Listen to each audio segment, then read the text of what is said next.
Hey, hey, hey. Hi, everyone. It's Thursday. It's time for more of whatever this is.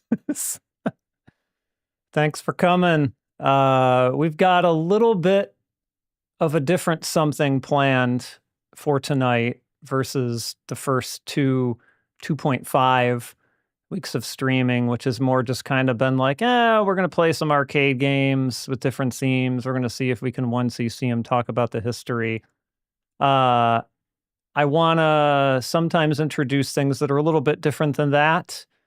And so I decided that a good, probably ongoing theme for the next at least few Thursdays, probably more than a few Thursdays, would be to take a look at some lesser known games. And not many of them are going to be arcade games, maybe only one. And it just happens to be the first one we start with. Some are arcade tangential, but not truly arcade games. But we're actually going to be looking at games that are from, which side is it? Gameplay Harmonies, up in the corner. This book, it's a book. It's a book, you can read it like you do with books. And I wrote it about a couple years ago now.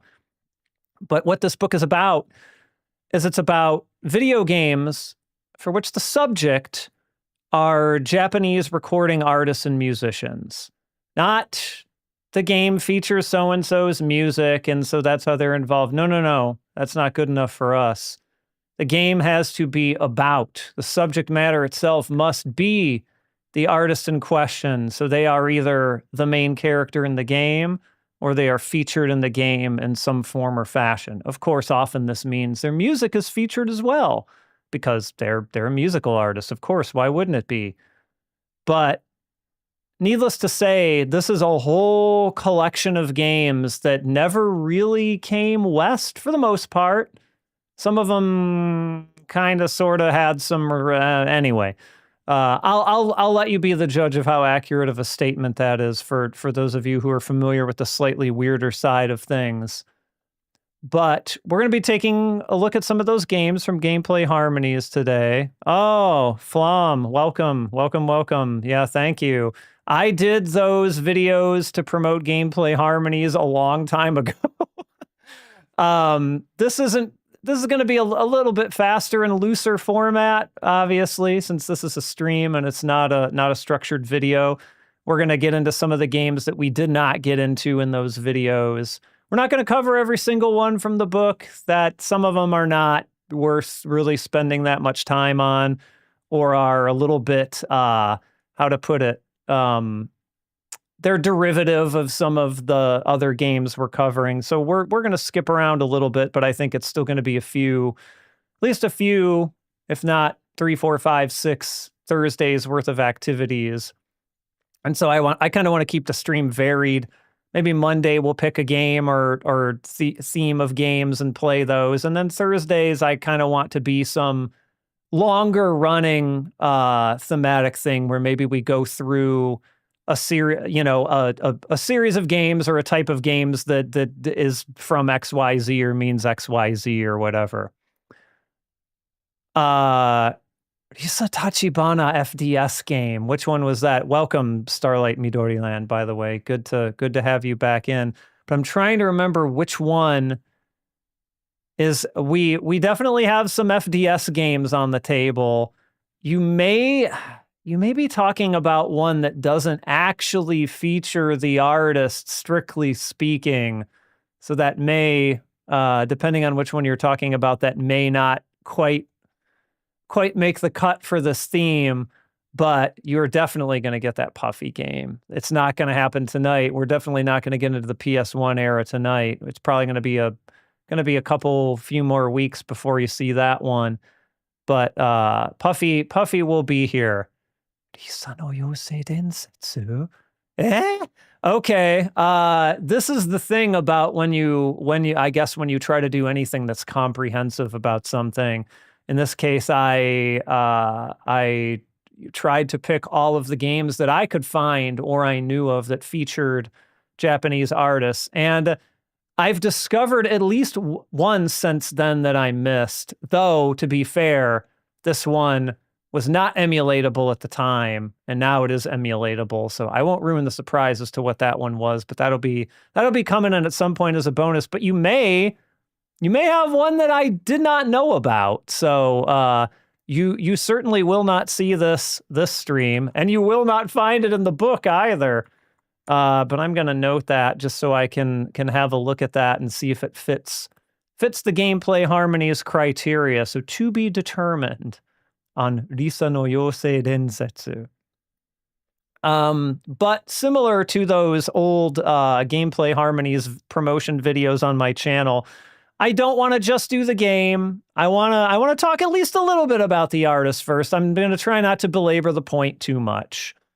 But because I feel like I did maybe make those videos a little bit top heavy, where if it was someone who was coming to see the games, they just had to sit through all this stuff about the artist. And I do think understanding the artist is important, but maybe I went on just maybe a little too long with some of that stuff. So I'm going to try to correct the balance there, but we'll see how that goes. Like I said, this is a much faster and looser format. I'll also mention that there are some storms projected for my area within the next hour or so. So if I disappear, my power went out.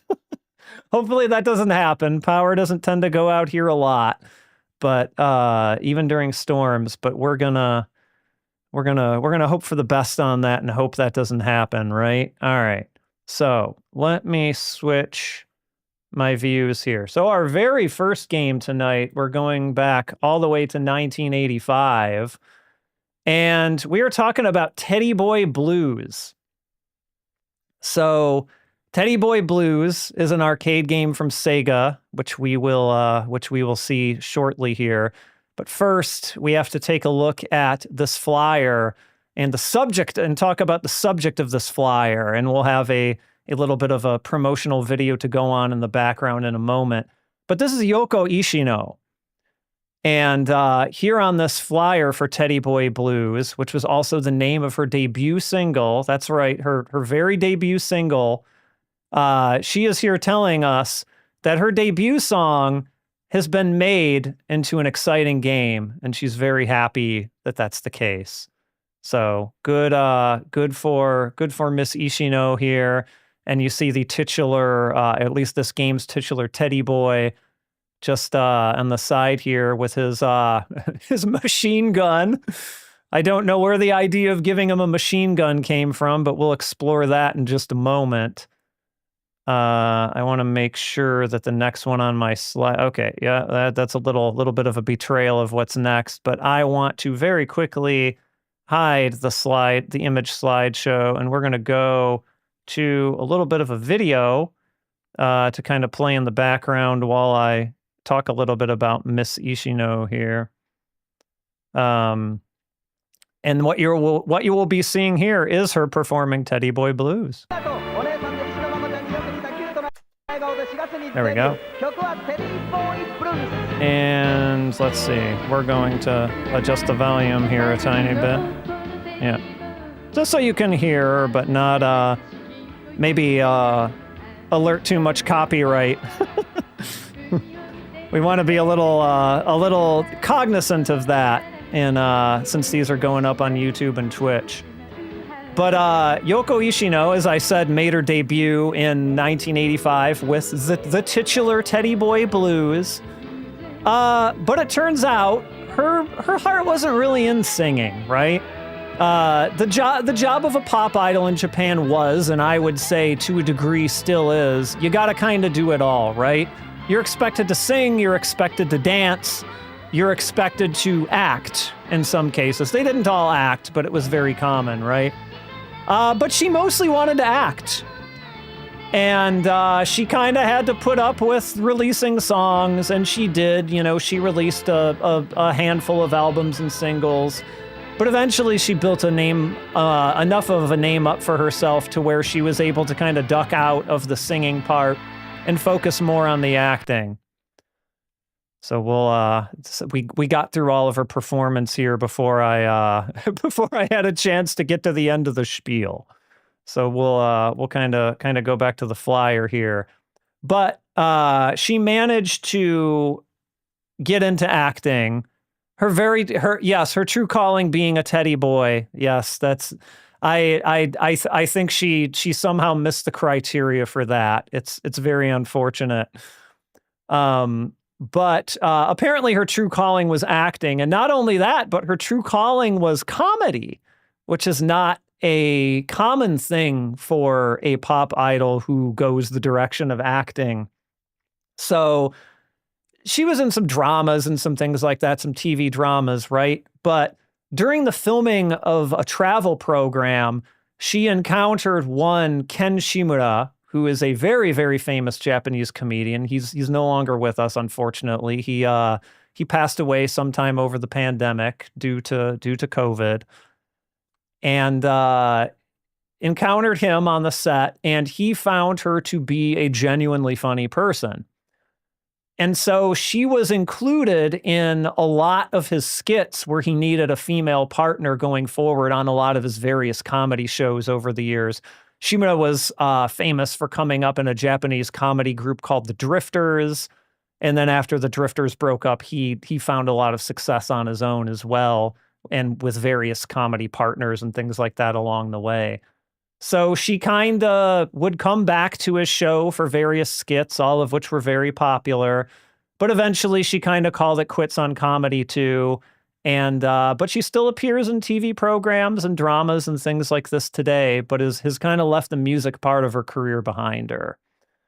So that's a little bit of a brief synopsis of her career. I would say she's not one of the bigger names or one of the most remembered names that we'll see as we go throughout a lot of the series. She's certainly known, but just because of the trajectory of her career, maybe not to the extent of some of the other folks on the list here. She never ended up becoming a teddy boy, and so unfortunately, that was a thing she was. Maybe she found less success as a result of that. So now for the game. She kind of stars in the game, as you will see in a moment here. AKB48. Yeah, I in that book, I was aware there were some AKB48 games. Maybe on principle, maybe me drawing an arbitrary timeline of somewhere. I did not, because I believe the earliest AKB games were on the PSP, if I'm not mistaken. I did not include those in the book. We may or may not get onto them on the stream, because we'll definitely take a look at some stuff on the stream here that was not in the book here and there. And that may be one. We'll see how that goes. Let's see here. Mame, are you cooperating with me?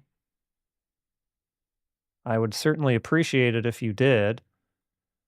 Give me a moment. I did some OBS restructuring here, and so now I'm wondering if Mame is in fact just being silly and not cooperating with me at all. Let's go ahead and start it here, see if starting it makes any difference. Boy, oh boy, Mame, this is a heck of a time for you to be a jerk. Give me just a moment. I'm going to switch my scene here. All right. Mame is visible here in the root scene. That's good.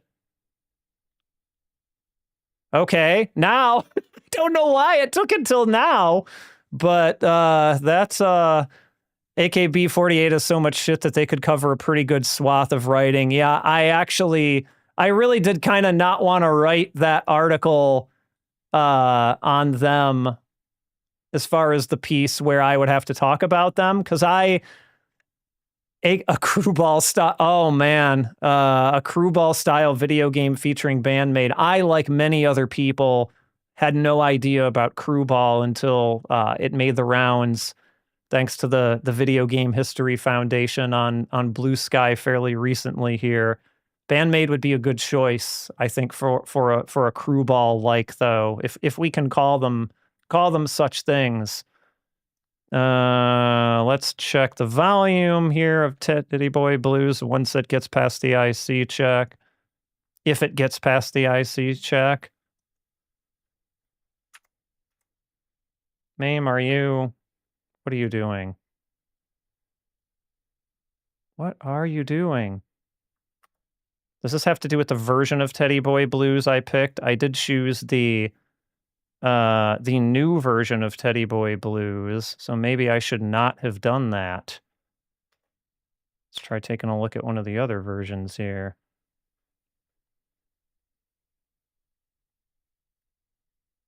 Unless this IC check just takes an insane amount of time to finish, which, boy, oh boy, the one time I don't test a thing, if nothing else, we can take a look at some of the ports. Oh, wait, here, you might be getting something. Oh God, we have hideous,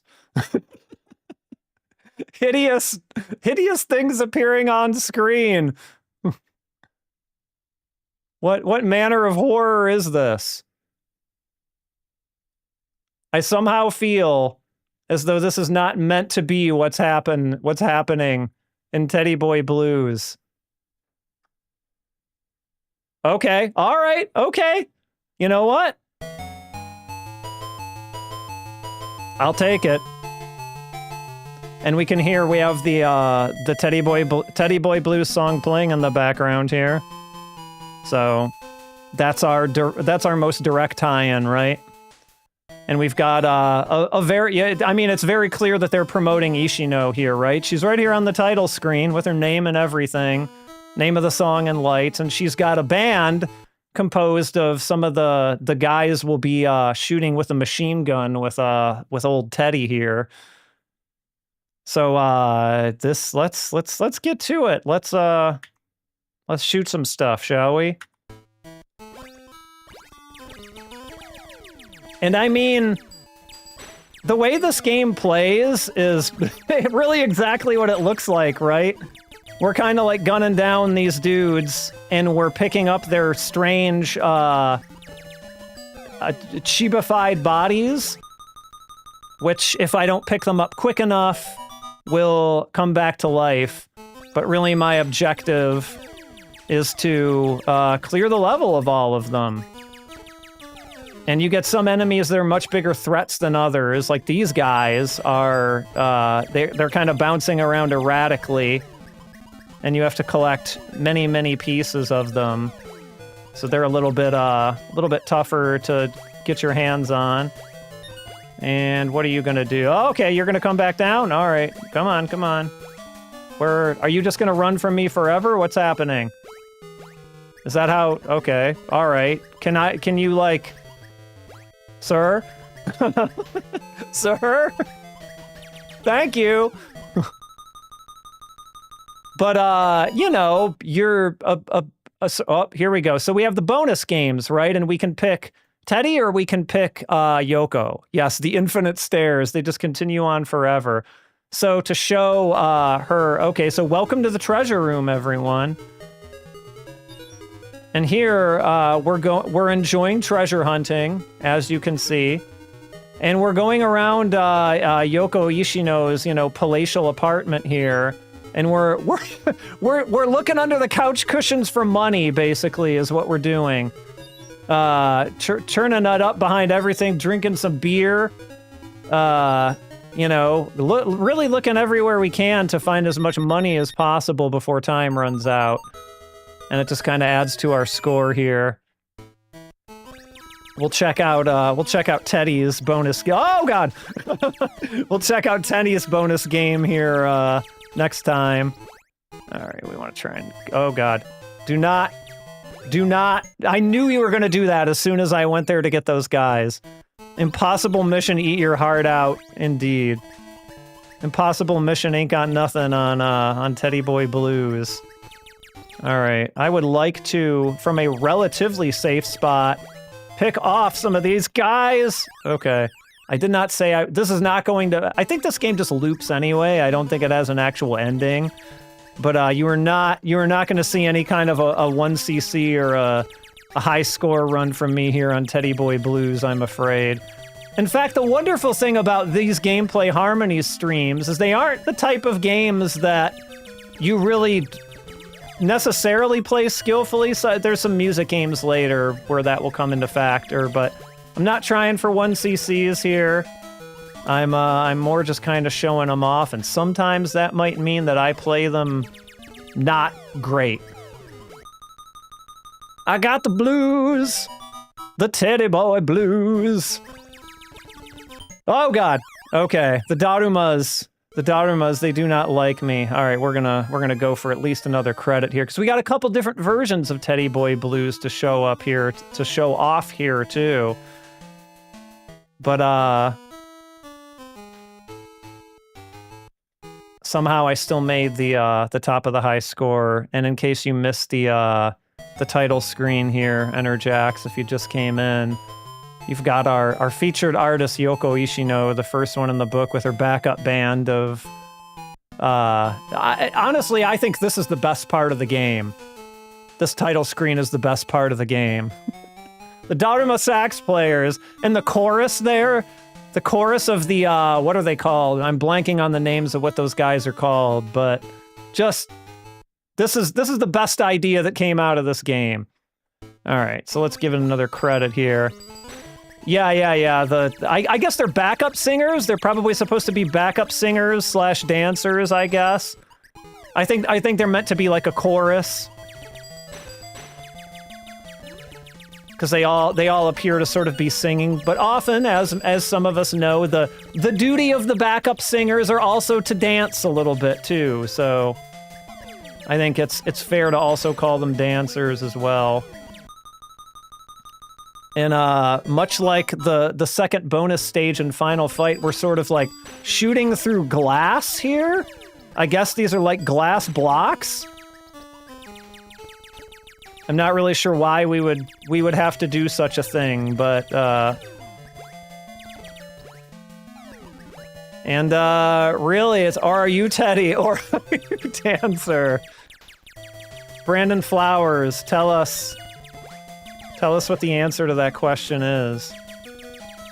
Am I Teddy or am I Dancer? It's a killer's reference for... Oh, okay. I was afraid I missed him.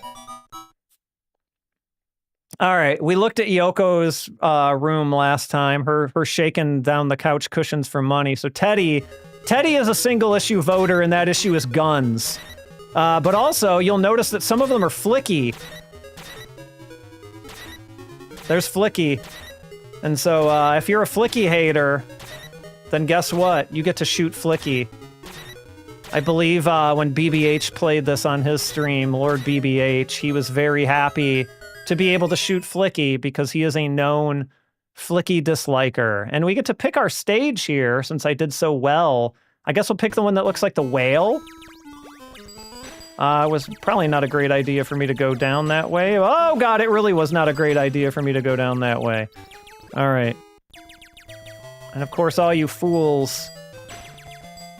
Now that I can't break that. All right, so now you guys are all kind of... And I got fireballs? I don't remember there being fireballs. I got to shoot Pango Batuka. I hate Flicky. I think Flicky's great, but there are those who do not share my opinion, I'm afraid.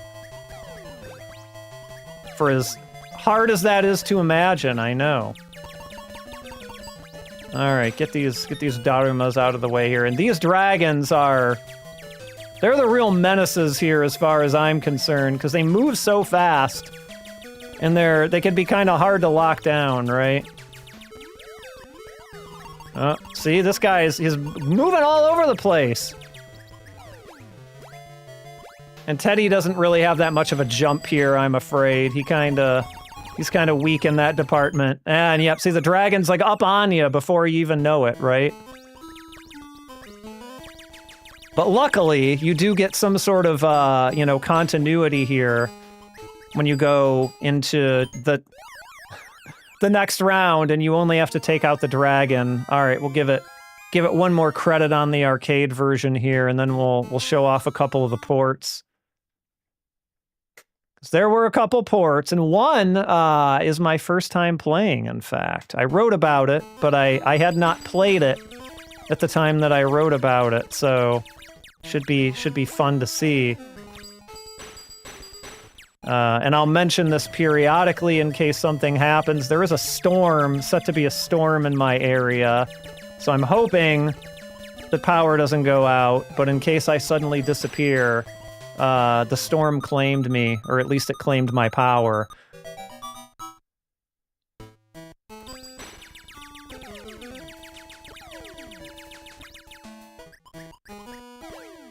And what are these guys, are those guys supposed to be like luchadors? Like what? I'm trying to make out what they were going for there. Can I bait you down? Yes, I can. All right, I think I didn't grab that one. Good. All right, we'll go back to Yoko's room here for anyone who missed that. Welcome to the treasure room again. We're turning over every object we can for money so that we can enjoy treasure hunting to the fullest. In the fan? No money in the fan. The tiger skin rug, the dinosaur? Oh, we're not doing too great. The piano. Piano doesn't have money? The surfboard. Plant? Beer? Come on, there we go. All right, I did terribly that time, but you get the idea.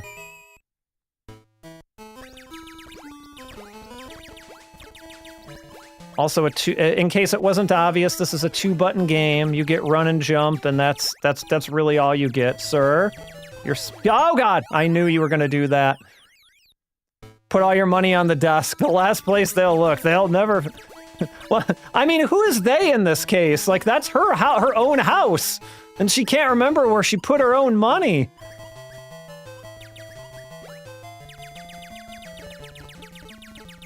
Get all you frogs. Okay, you're gonna... Yeah. And, like, she's hiding relatively small amounts of money, too, I will say. Like, she's not exactly, you know, putting all of her idol winnings under a mattress or anything like that. Oh God! Okay. I did not expect that many Daruma to come out of that. Okay, there we go. It's controlling them a little bit better. Come on. Come on down. Everyone. We got enough shots for everybody.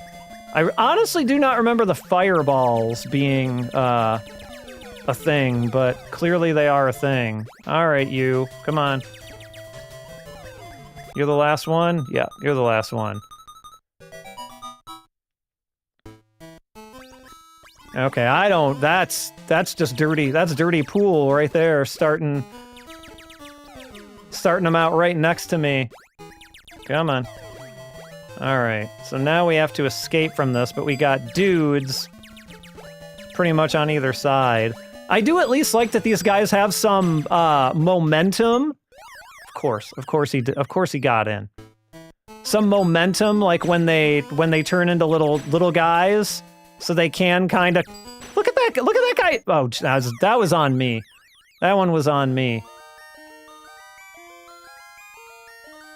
All right, so that's our MAME. Our one arcade game for this evening. The rest of these are going to be all consoles. So, before we move on to the ports, let's do one thing to keep in grand tradition of the stream here. And we're going to take a look at magazines real fast.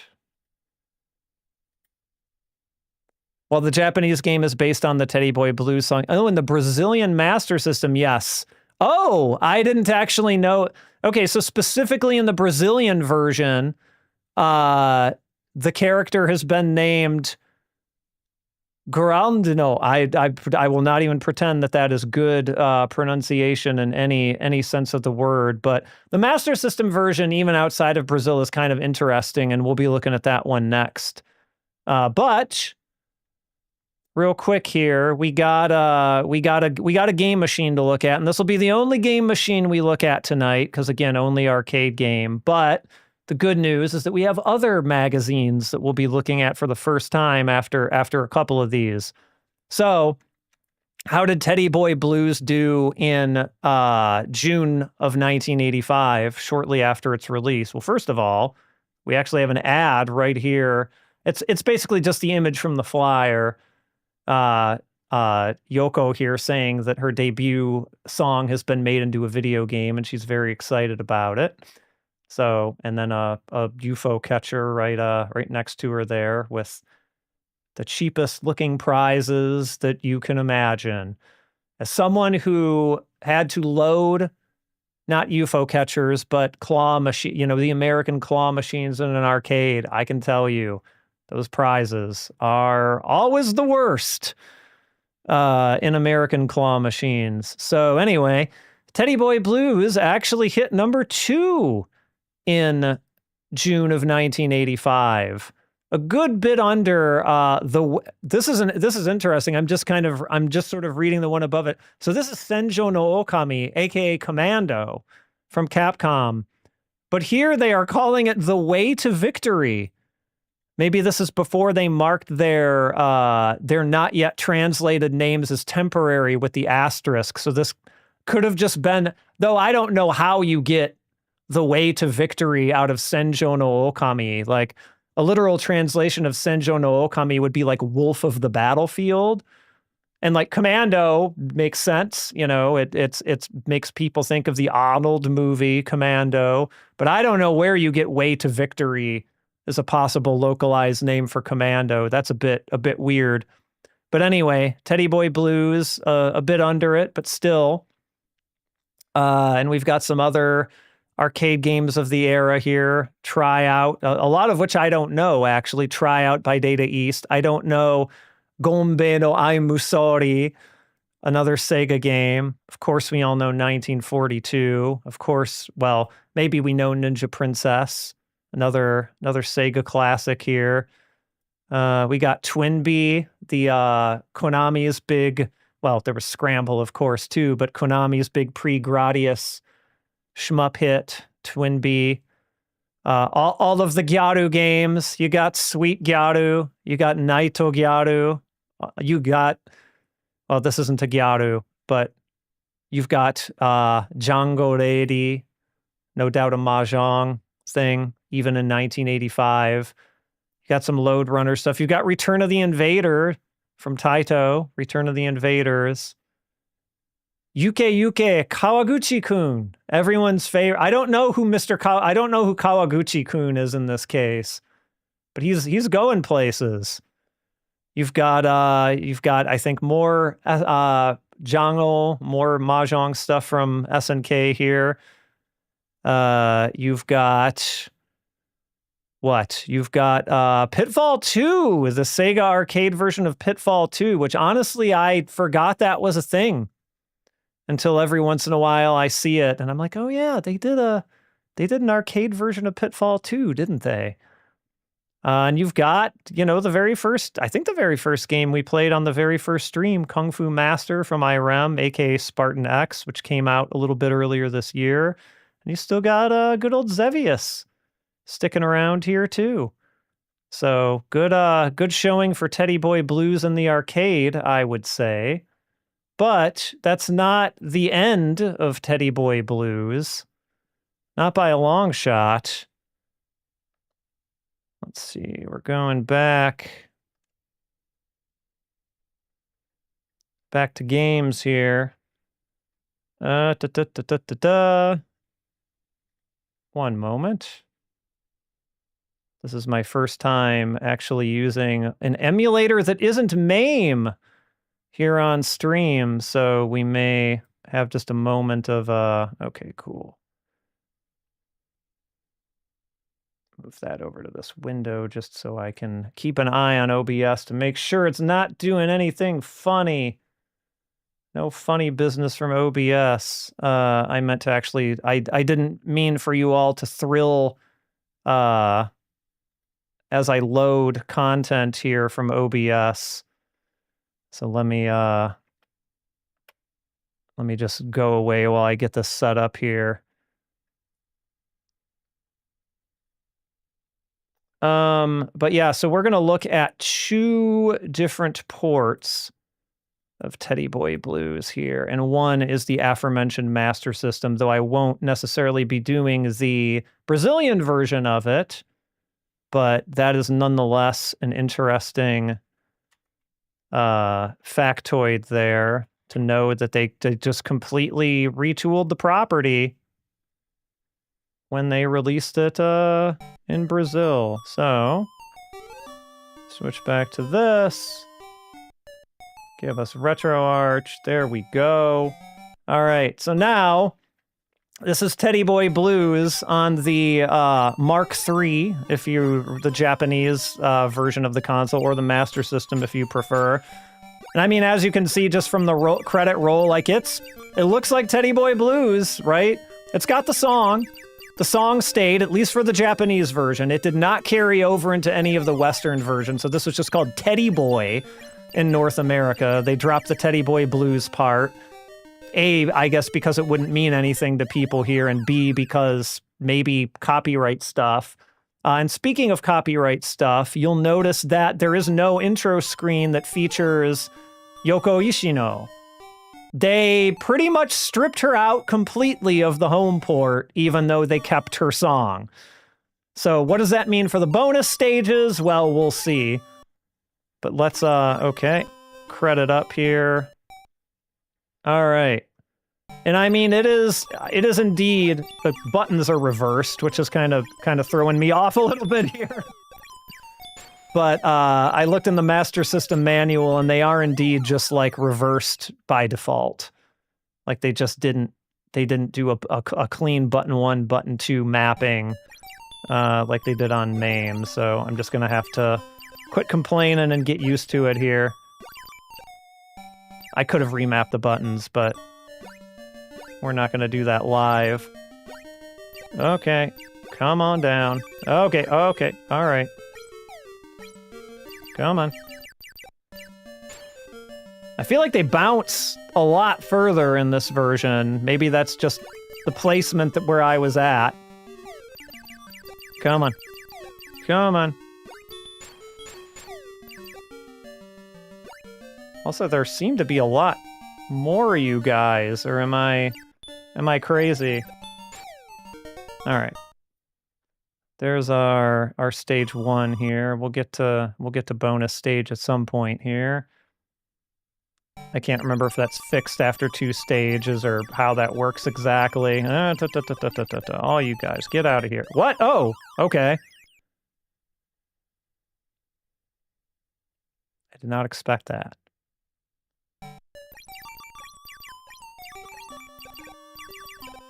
But I like... trying to remember where exactly I was standing. Oh, the ground literally fell out from under me. I was like, how? How did that even happen? I was not exactly standing like somewhere all that precarious. But I guess that sort of answers the question. Yeah, I feel like they're just kind of throwing a lot more at you here than they did in the arcade version. Oh. Oh. I can't touch a shell? Interesting. Maybe I didn't get to the right level there? All right.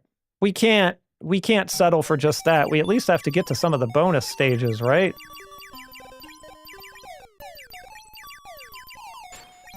Come on. Clearing out the glass. It's a bad day down here at the glass factory. For glass being unbroken.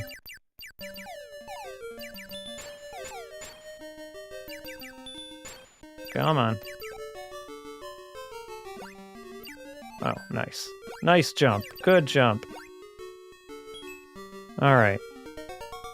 That was a much better stage 1, I would say. I'm feeling the Teddy Boy Blues. All right, now this is the one where the ground was literally falling out from under me, so I guess I have to maybe mind how much I'm staying in one place here. Oh, okay.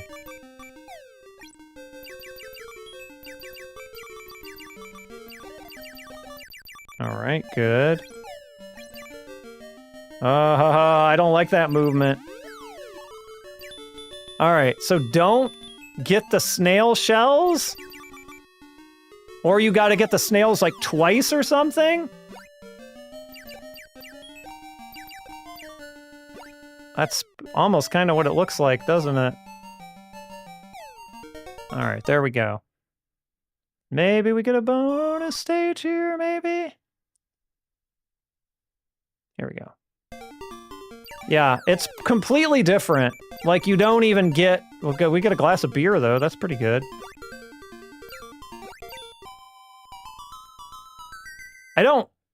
I admit I don't really understand, like, what...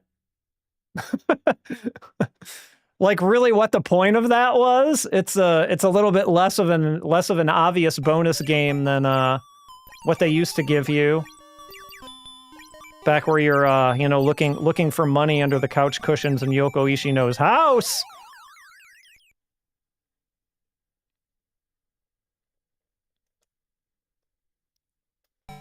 But we can't have everything, I suppose. Alright, you guys got the movement, so... Yeah, look at this. God, they really preserved that much, didn't they? These guys just dart. Oh, look at this!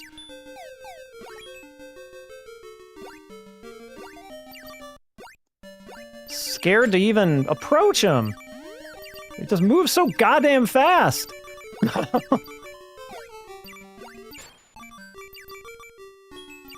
I knew it! I knew it! I knew it! I knew it! I probably really needed to get myself out of that little, thing that I started in, to be honest about it. Maybe I'd be better off getting them like this. Oh, okay, good. You guys gonna eventually just come down here if I do this? See if I can, like, position myself in a way that, like, tempts you to... Okay, yep. Oh. How can I get you to move somewhere that's a little bit less precarious? The Omp Chomp! That is exactly what they did. Alright, so I mean, that's... A decent version of Teddy Boy Blues, if you're really looking to play a home port, right? But, I don't know. I kind of feel like, A, they ratcheted up the difficulty a little too quickly, and B, it's almost like it doesn't have as much of the charm, right? Like, I think that opening screen did a lot of heavy lifting for this game, in my opinion, anyway. But, believe it or not,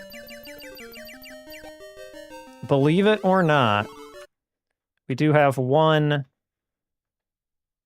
more version of Teddy Boy Blues to look at here, and this is one that I wrote about in the book, but I did not play because I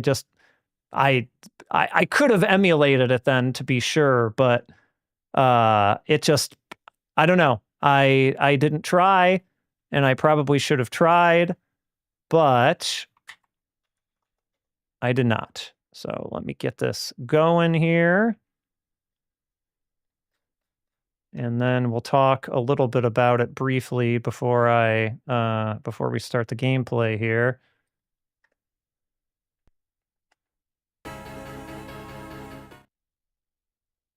All right, one moment. Okay, so the interesting thing about this game, so some of you, some of the folks who attend a stream like this might already know this, but so back in the 90s, Sega had an online service in Japan called the Sega MegaNet. It was possible via the Sega Mega Modem, which plug for a thing that I worked on years ago. Y'all probably know Norm, the gaming historian, from one of his many extremely popular YouTube videos. But one of his less popular videos, but my favorite one to help him with, because I did translation work for him for a while when he was active, was the video on the Sega Mega Modem. And I cannot recommend to you enough to go and watch that video if you haven't seen it already, not just because it has my translation work in it. And that's probably the highest amount of translation work I've done for him by volume in one project. But I think it's just very fascinating. Not a lot of people cover, go into that level of detail on the Mega Drive. But there was an online service, and, there's the Sega Channel thing, of course, in the West as well, which was similar, but not quite exactly the same. And you had a lot of unique versions of games that you could play for a limited time if you subscribed to the MegaNet service, via the phone lines. We were not yet in the era of broadband. And of course that series is long, or that service has long since been offline, right? But they did take a lot of those games and put them out on the Mega CD in Japan as a couple of different titles called Geimu no Kanzume. So like game canned goods almost, volumes 1 and 2. And those were collections of those titles. So on there, let's go back to our game scene here. On the second volume of that collection, we've booted into a Sega CD here. Ooh, look, it's a Sega CD. Wow. Sega.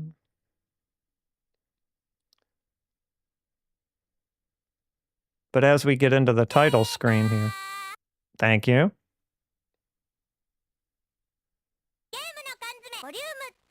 Geimu no Kanzume Volume 2.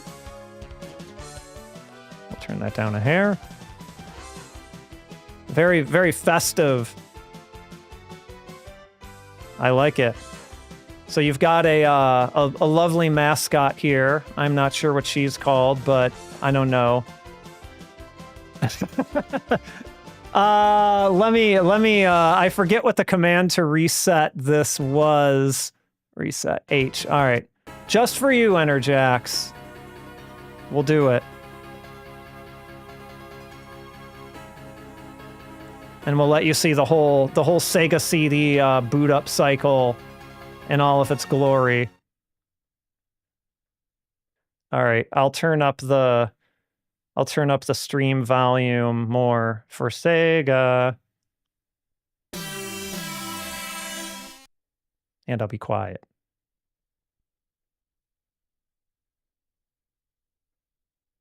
Sega! There we go.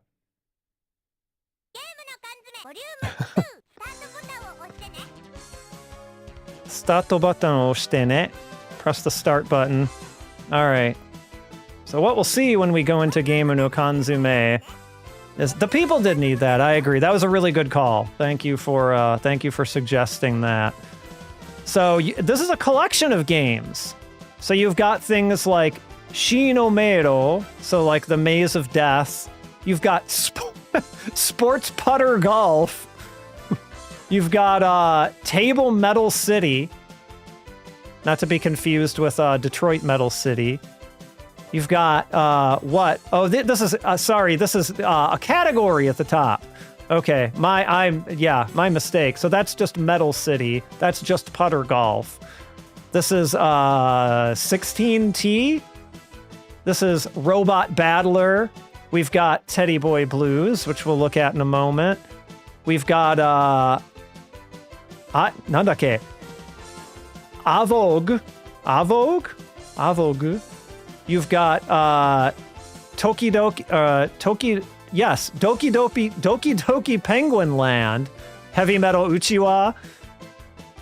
We've got Nei's Adventure, which is a Phantasy Star 2 text adventure, as you can see here. We've also got Rudger's Adventure, also a Phantasy Star 2 text adventure, Kin's Adventure, and Anne's Adventure, all the different Phantasy Star text adventures.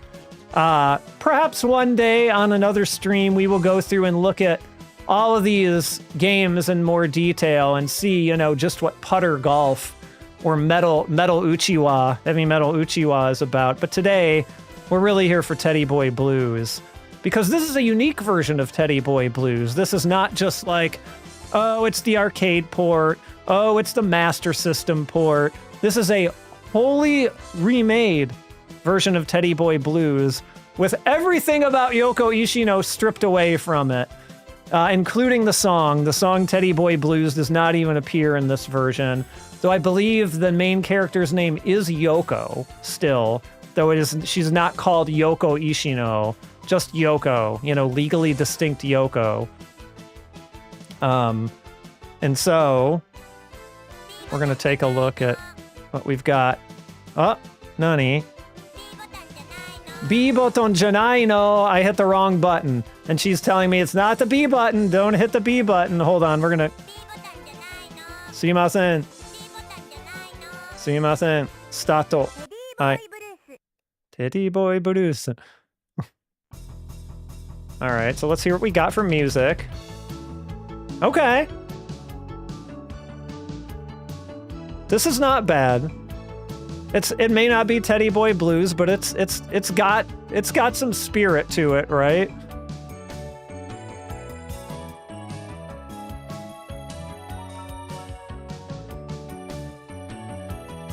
I don't hate it.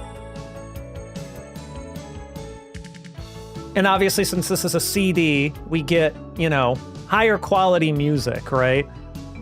Though, since this was originally an online thing, I'm not sure if they altered that in any way. But anyhow. Oh boy, this is a lot of text. Donna yatsu demo shindeita sa. This is going to be a little too fast for me to read coherently. I'm going to try and pick and choose here. So, okay. So basically the way they've changed the plot in this, which who even knows what the plot of the original one was, right? So you've got toys, Yoko's toys, who have come to life and are attacking. And so her favorite toy, Teddy Boy, is here to protect her and save all of, you know, everyone from the bad toys that have come to life here. And we've even got control explanations here. Yeah, again, pretty simple. There's just a jump and a shot. So fundamentally, we're not your toys are hungry. Yeah, you haven't been feeding them properly. What's the matter? You're not a good toy owner. Mamori ni sa nemutte iru Yoko-chan o mamori ni ikou. So come on, let's go and protect Yoko-chan, who's sleeping. So she isn't aware that any of this is happening. Teddy Boy has just come to life on his own to protect her from all these unruly toys, right? All right. Unique sound effects. They're alarm clocks now. They're not dice. And we got kind of a jaunty song, I would say, here.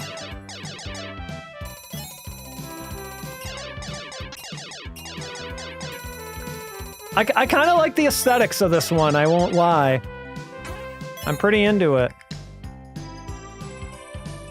What does everybody else think in terms of atmosphere of this versus Teddy Boy is a nutcracker and the toys are the rats? Yeah, I suppose that's probably true. I'm kind of liking the music, even though it strips the game of its original, you know. The whole intent behind it, I guess, was to, you know, be a cross promotion of that song, but it's giving Bubble Bobble with a 45. Yeah, maybe. It just kind of have that look to it, doesn't it? Yeah, I'm pretty into the music. I won't lie. Like, I can almost kind of forgive it. You got right on that clock. How am I? Okay, all right. That was a lot less risky than I thought, I guess. Get you guys out of here. Okay, yep. I had a feeling you were going to pop up. Come on, yeah.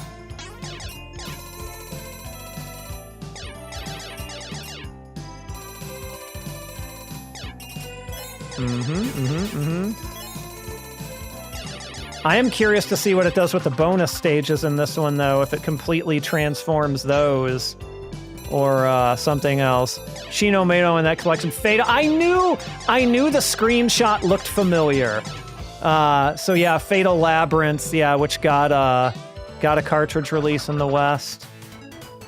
I think, did it also have a Game Gear version, if I'm not mistaken? I haven't really played too much Fatal Labyrinth or Shino Mado. We'll have to fix that, but I know it is some people do quite like it. Alright, you're okay, yeah.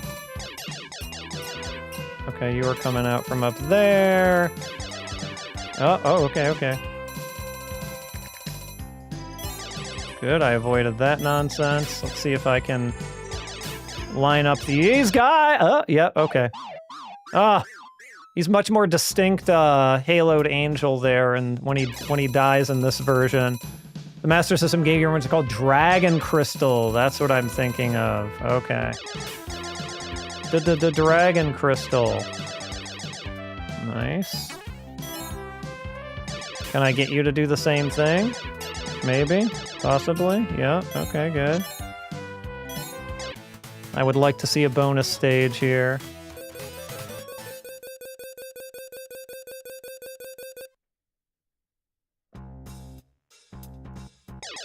Is it just the same song every time? Seems like it, but I mean, I guess they probably only wanted to spend so much money on music composition for this game. You know, again, what I assume to a lot of people amounted to like a throwaway game, right? It's like, this is going to be on an online service, and like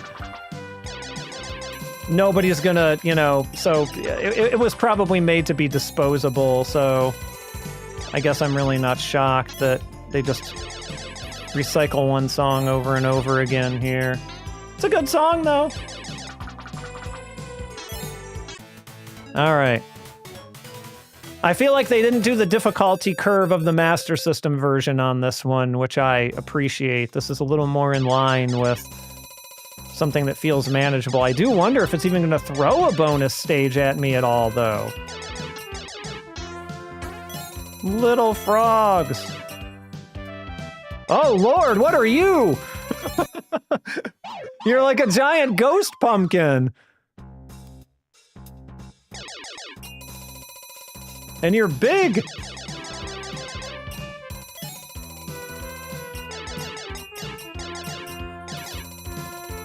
Okay, you missed me on the stairs there, so that's something, but... Oh, okay!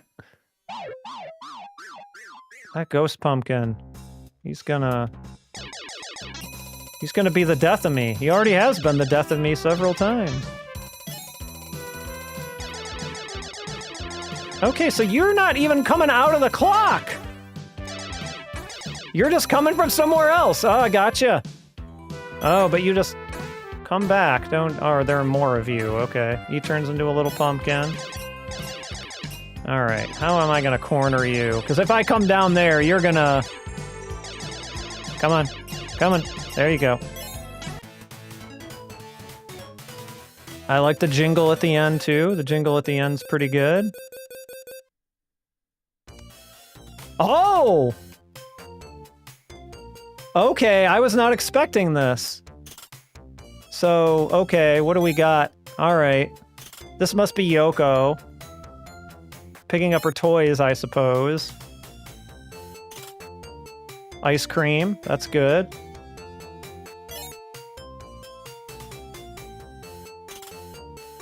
Got a dog, I suppose.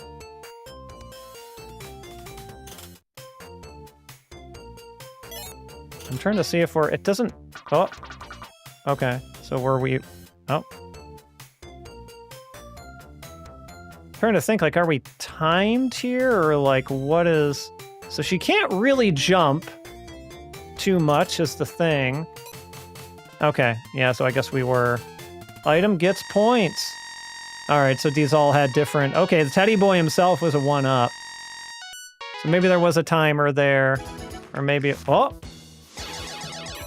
New music! That's cool. All right. I apologize, Sega. You did not treat this as a particularly throwaway game. And I'm glad you didn't. Okay, we still got the flames, which is a thing.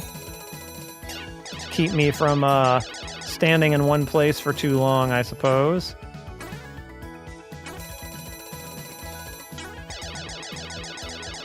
Ah. I didn't think I'd be saying this, but I'm gonna say this is my favorite version. My favorite version of Teddy Boy Blues, even over the arcade version.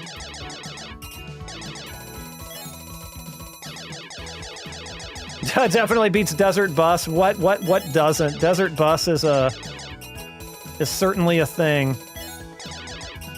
All right, we got the clocks gone. Now I think we just need to take out these guys. Yeah, all right. Is that all of you? Good. Yeah, it seemed, I mean, we'll have to check out some of the other games in this package on another stream, but it seemed to, especially since it has Fatal Labyrinth in it, like it seems like a pretty solid lineup, I would say.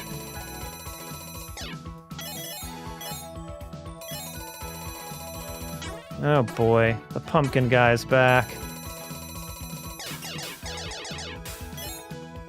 I feel like maybe next time I'll set a rapid fire button on Teddy Boy Blues just to see how much faster I can clean up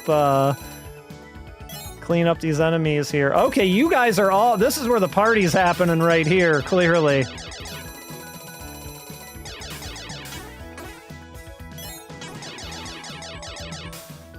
Oh god, oh no! I didn't want to go to the party. But also I kinda did.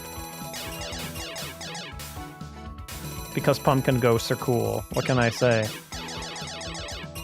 I hate having to deal with them. Oh, okay, good.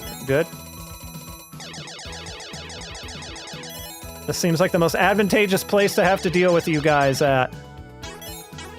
On a ledge after you come out of your alarm clock.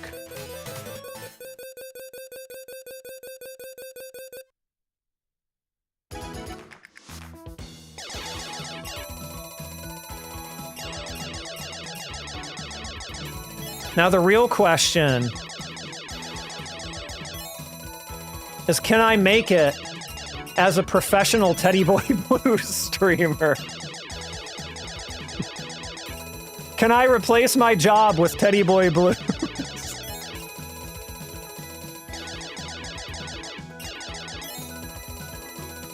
Seems like a pretty solid strategy to at least take out those couple of clocks while I'm in the proximity of them here. I feel like this... Really? Okay, I don't know. With those skills, I might not be able to achieve my dreams here. Gotta be a little more careful.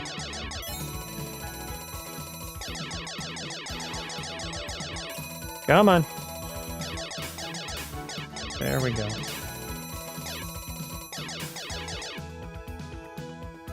We got the Kairu down here, who's sort of slowly working his way through the glass. We got these guys up here. I'm trying to think of the best way to take them out. Kairu, I can probably get like this, I assume. What? Oh, I already... I'm shooting at a thing that is already dead. Great job. Okay, you're burning the floor. Okay, good. That actually will help me, I think. Boom, boom, boom. Come here.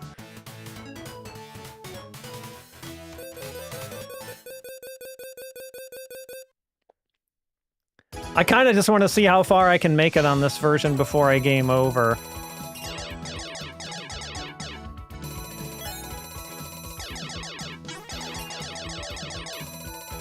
Yep. Okay. Sir, come back here, please. Oh, God. Oh!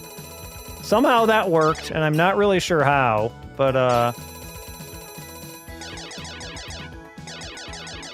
I feel like the tech with the pumpkin guys is that when you're against a stair... Ha ha ha ha ha! The dream is alive! The Teddy Boy Blues dream is alive! We're figuring out the tech. Except when I descend down on top of one of them. Then we're not figuring out the tech. Okay, it's down here. It looks like they bring alternately. And you are always the pumpkin guys, I think? Yes, okay. So it would behoove me to try and take you out as quickly as possible. Come on. Step right up. No, you're gonna burn the floor out from under me. I see how it is.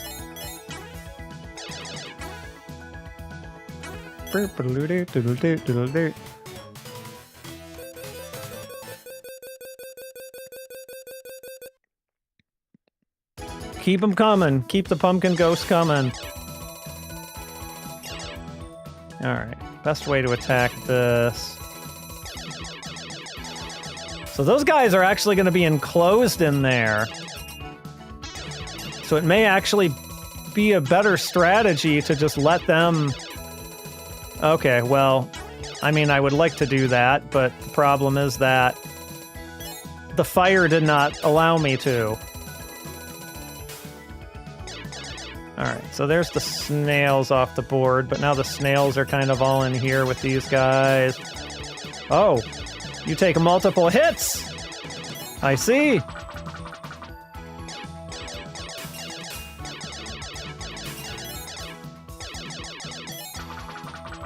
Come on. Step right up.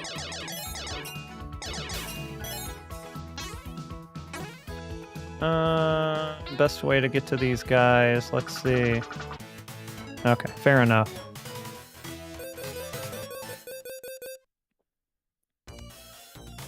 Back to Yoko. Yoko who can't jump. So we got dog. We got this thing. Oh, it's my time's down there. That's what it is. I did not see that before.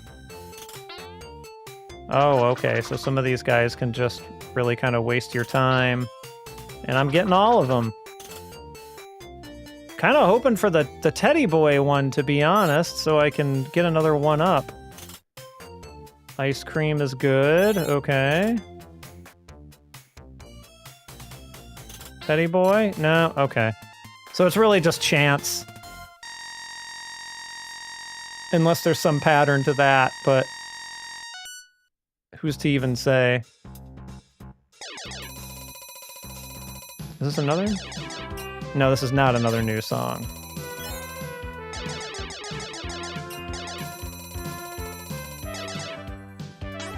Okay. Yep. Oh, God! Okay. Oh, abune. How am I... Okay, that... I see what happens if you don't collect them within a certain period of time.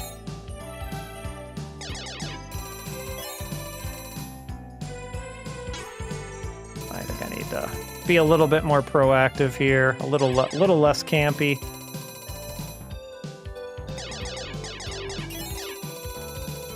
Get some of these snails out of the way here. While watching out for you. You were the one who I was watching out for. Oh, God. There we go. Okay. Kaido. All right.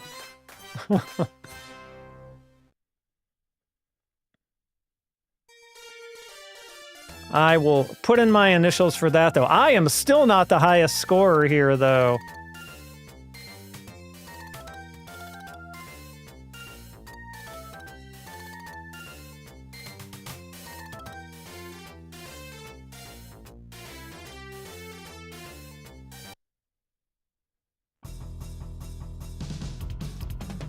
Well, that is a pleasantly surprising version of Teddy Boy Blues, I would say, right?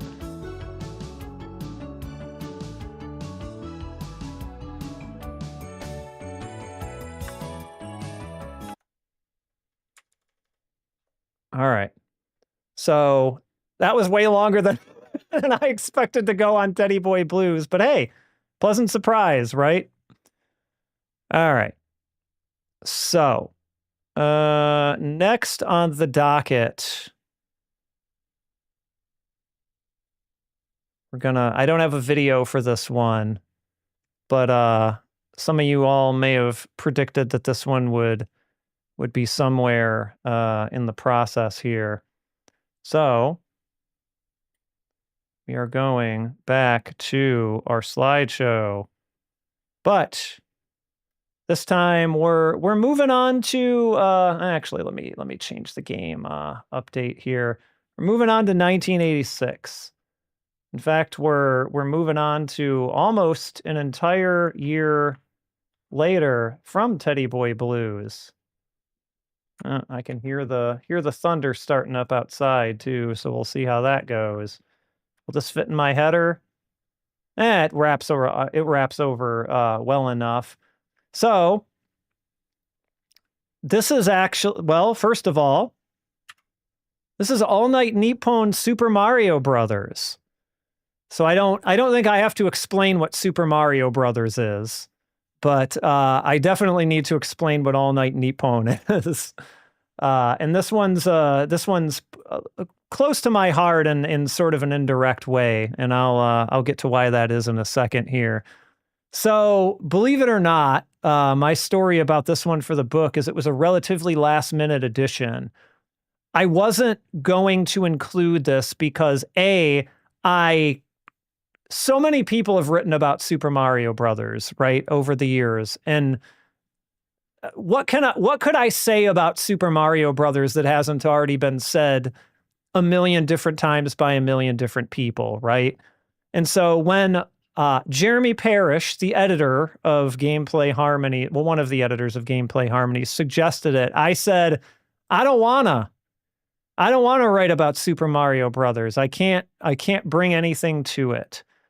And so he said, well, no, you don't need to write about Super Mario Brothers. Like, you can assume a certain level of knowledge about that, you know, sure, write about the things that are different about this version, but he's like, write about All Night Nippon. And so I was like, okay, I can do that. I can write about All Night Nippon. So we're going to get into the whole story about who these guys are. But before we do that, we have to talk about what was All Night Nippon, right? And here we have a snapshot of the cast from the 80s, right around this time period, and these people all appear in one form or another in this game, and we'll talk about who each of them are in a moment here. But All Night Nippon itself was actually a radio program that started airing on Japanese radio in 1967 and continues on even today. It airs every day, every night, morning, from 1 to 5 a.m., and as you can kind of see here, it has a revolving cast of DJs, each of who have their own segments where they talk about different topics with the audience. They spin their own tunes. They have on-air interviews with celebrities, this sort of thing. The 80s lineup here is very notable. Even if you discard Super Mario Brothers from the case, from the picture, which we'll get to in a second. So like many famous people have been on All Night Nippon over the years, but like just by way of a brief introduction with who these folks are, and they have the day above them, so they all have different slots, and it's saying like what day they have their different slots on. So here on the Tuesday slot, you have Nakajima Miyuki, who, if you're into, I wouldn't really call her Enka, though I guess she's Enka adjacent. But if you're into any kind of Japanese folk music or what you call kaio kyoku, like, you know, more sort of old-timey Japanese ballads that aren't necessarily Enka, you probably know Nakajima Miyuki because she is like one of the most famous people in that space. I think she got her start in the 70s. She's still around, still kicking it now. Just a very, very popular folk singer, songwriter, fantastic voice. So no real surprise that she was a hit on the show. In the Wednesday slot here, you've got Koizumi Kyoko, aka Kyon Kyon. That was her nickname. And she was another pop idol of the day, singer, actress, that sort of thing. But as we'll talk about in a minute, of these people, she probably came to be most related to the Famicom. Here in the next slot, we have the AB brothers, who were a comedy duo. Not a lot to say about them. I'm not too familiar with the AB brothers. In the next slot, we have Tunnels down here, another comedy duo, who I know much better because one of them, the guy on top here, was one of the hosts of a music program called Utaban for many, many years. And probably the one people will know the most is our Thursday slot, which is Beat Takeshi. Takeshi Kitano, the famous now director, I guess. He started as a comedian. There's a thing about his origins that you can watch on Netflix, a show. I forget what it's called, but it's pretty good. He then became an actor in a lot of like crime and Yakuza movies, which is what a lot of people still know him for. And he became a award-winning director after that. So Beat Takeshi had his own radio program. And one of my favorites on the Friday slot here, Sun Plaza Nakano, not to be confused with Nakano Sun Plaza, the venue that was torn down some years ago. But you've got Sun Plaza Nakano, of the vocalist and frontman of the band Bakufu Slump. So he was on there as well. So quite a star-studded cast, and we've had more star-studded people on there over the years too. The most of which people may know here are one of Japan's current pop sensations, Ado, may still be on All Night Nippon. I'm not familiar. I'm not too sure. I haven't been following her run too closely. But she, at least as of 2024, was a regular host on All Night Nippon. 20 years later, realizing if the joke calling Kyo Kyon Kyon and Fruits Basket is from Koizumi Kyoko, I can almost guarantee you it is. I can almost guarantee you that is referencing Koizumi Kyoko for sure. But I didn't get a picture of him in here. I should have, but I didn't think to. But yeah, we've got people like Otto here in the slot more recently, but more near and dear to my heart, back in the 90s, right around when they started to become really popular, Yoshikazuya of the Yellow Monkey also had a stint on All Night Nippon. And to kind of frame this like, what was the big deal? It's a radio show, whatever. I actually want to read a couple of quotes from him that I translated. You can find those on 1millionpower.com for anyone who's interested. It's the translations I haven't done one in a while, but I was translating his autobiography because he's a very important entertainment figure to me. But he talks about in one part how he was a kid growing up with All Night Nippon. He says, at this point, I was staying up until 4 or 5 in the morning listening to the radio. I listened to All Night Nippon about 3 days a week. My mother would get mad at me for doing it, but I'd put in earphones and keep listening when I saw my chance. So the equivalent of, going under the covers with the Game Boy or whatever, I guess. She'd tell me, you could listen to it on Saturday or on your next day off school. And then he noted that All Night Nippon would end at 3 in the morning in Shizuoka, where he was living at the time, though.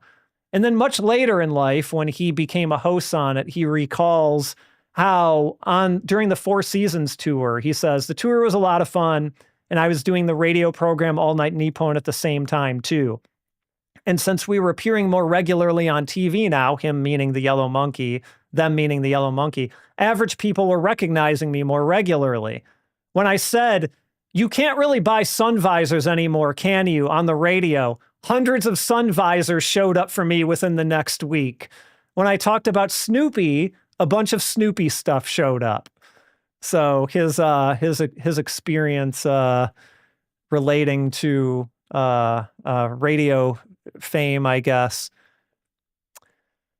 So I'm not the world, Starlight Midori Land asks, apart from Ado, where their VTubers guested on All Night Nippon as well. So I'm not the world's biggest VTuber person. I don't hate them, but I don't particularly follow them. But I know that Ado has had as guests on her segment different VTubers on. That much I know for sure. Has another VTuber hosted All Night Nippon? That I'm not sure about. At this point, it wouldn't completely surprise me if they had, given just how big the VTuber phenomenon is. But I know that they have at least guested on her spot for sure. All right, we'll quickly switch off of this and we'll switch to something else. We'll switch back to magazines because now we're gonna get to it and we're gonna say, okay, well, what does this have to do with Super Mario Brothers? Like, that's great and all. All Night Nippon's wonderful, but what does any of this have to do with Super Mario Brothers? I'll tell you what it has to do with Super Mario Brothers. Scroll up a little bit here. This is our first look at Famitsu magazine. And we're gonna take a little bit closer look at it here in a second. But so the Famicom really started taking off in 1985, which is of course the year that Super Mario Brothers came out.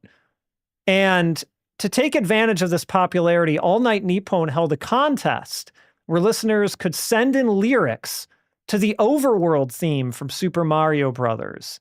And the winner would have their lyrics sung on air by a singer named Hiroko Tanamiya. All Night Brothers. Like All Night Brothers. And this song is actually released in April the following year as Go-Go Mario under the alias Princess Peach. So actually, sorry, I switched my thing a little too quickly. We actually want to go back to the slides here real quick, but we don't want to look at Ishino Yoko anymore.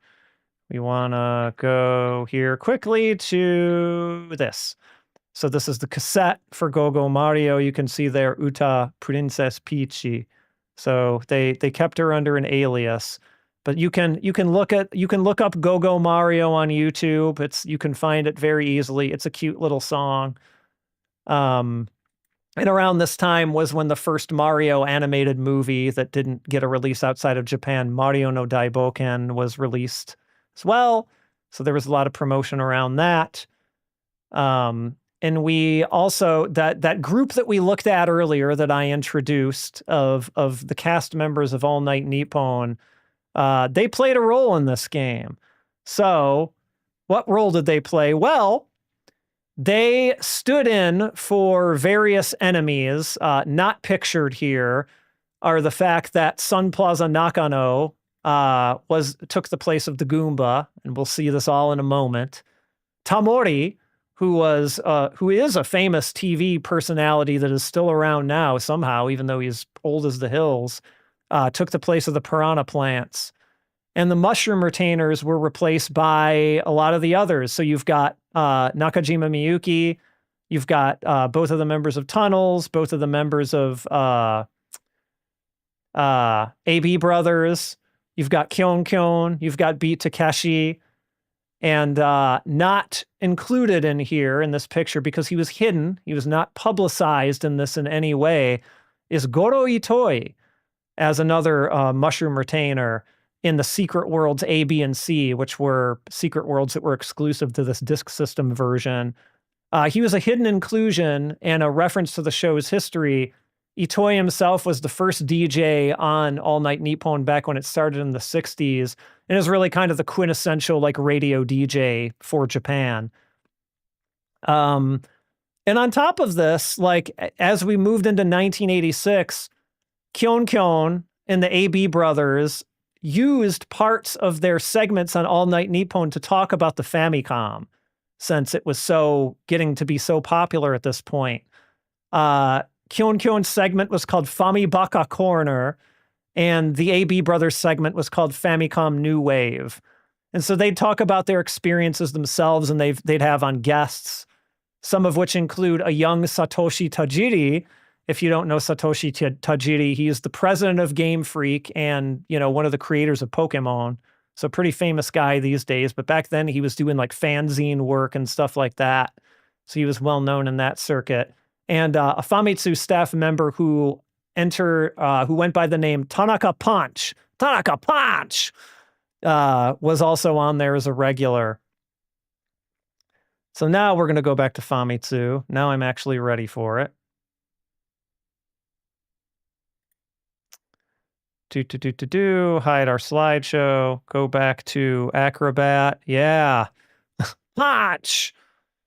All right. So now, on the occasion of the radio show's 24th sorry, did I say 24th? I meant 20th anniversary. That's why it's 20. And you can see it here, 20th anniversary, a special 20th anniversary. And so this was the All Night Nippon, and you can see pretty much all the cast members we mentioned here for the most part are here in this photo, holding their flowers, including Beat Takeshi there. So in honor of the 20th anniversary, they had this campaign called All Together Now. And part of it was the release or the production of All Night Nippon Super Mario Brothers, which was only available to 2,000 listeners. And in typical Japanese fashion, they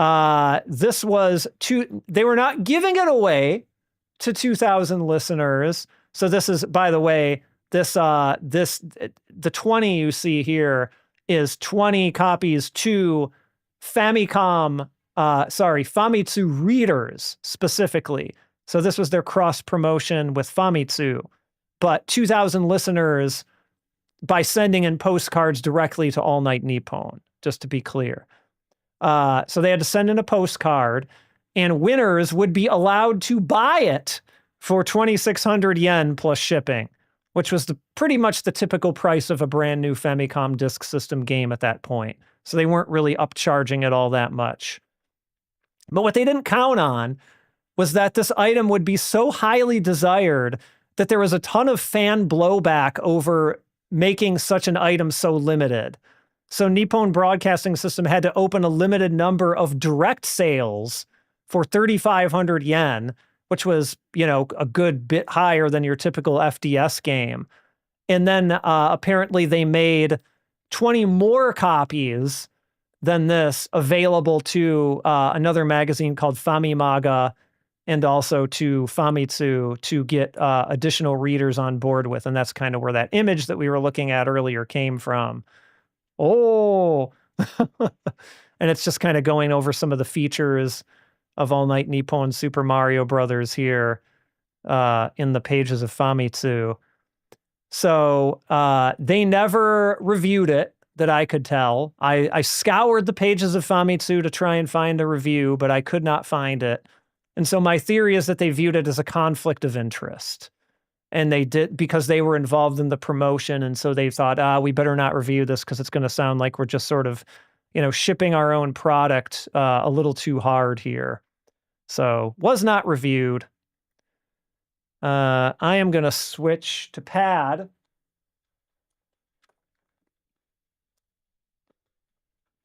I probably could play Super Mario Brothers with a stick, but I don't particularly want to.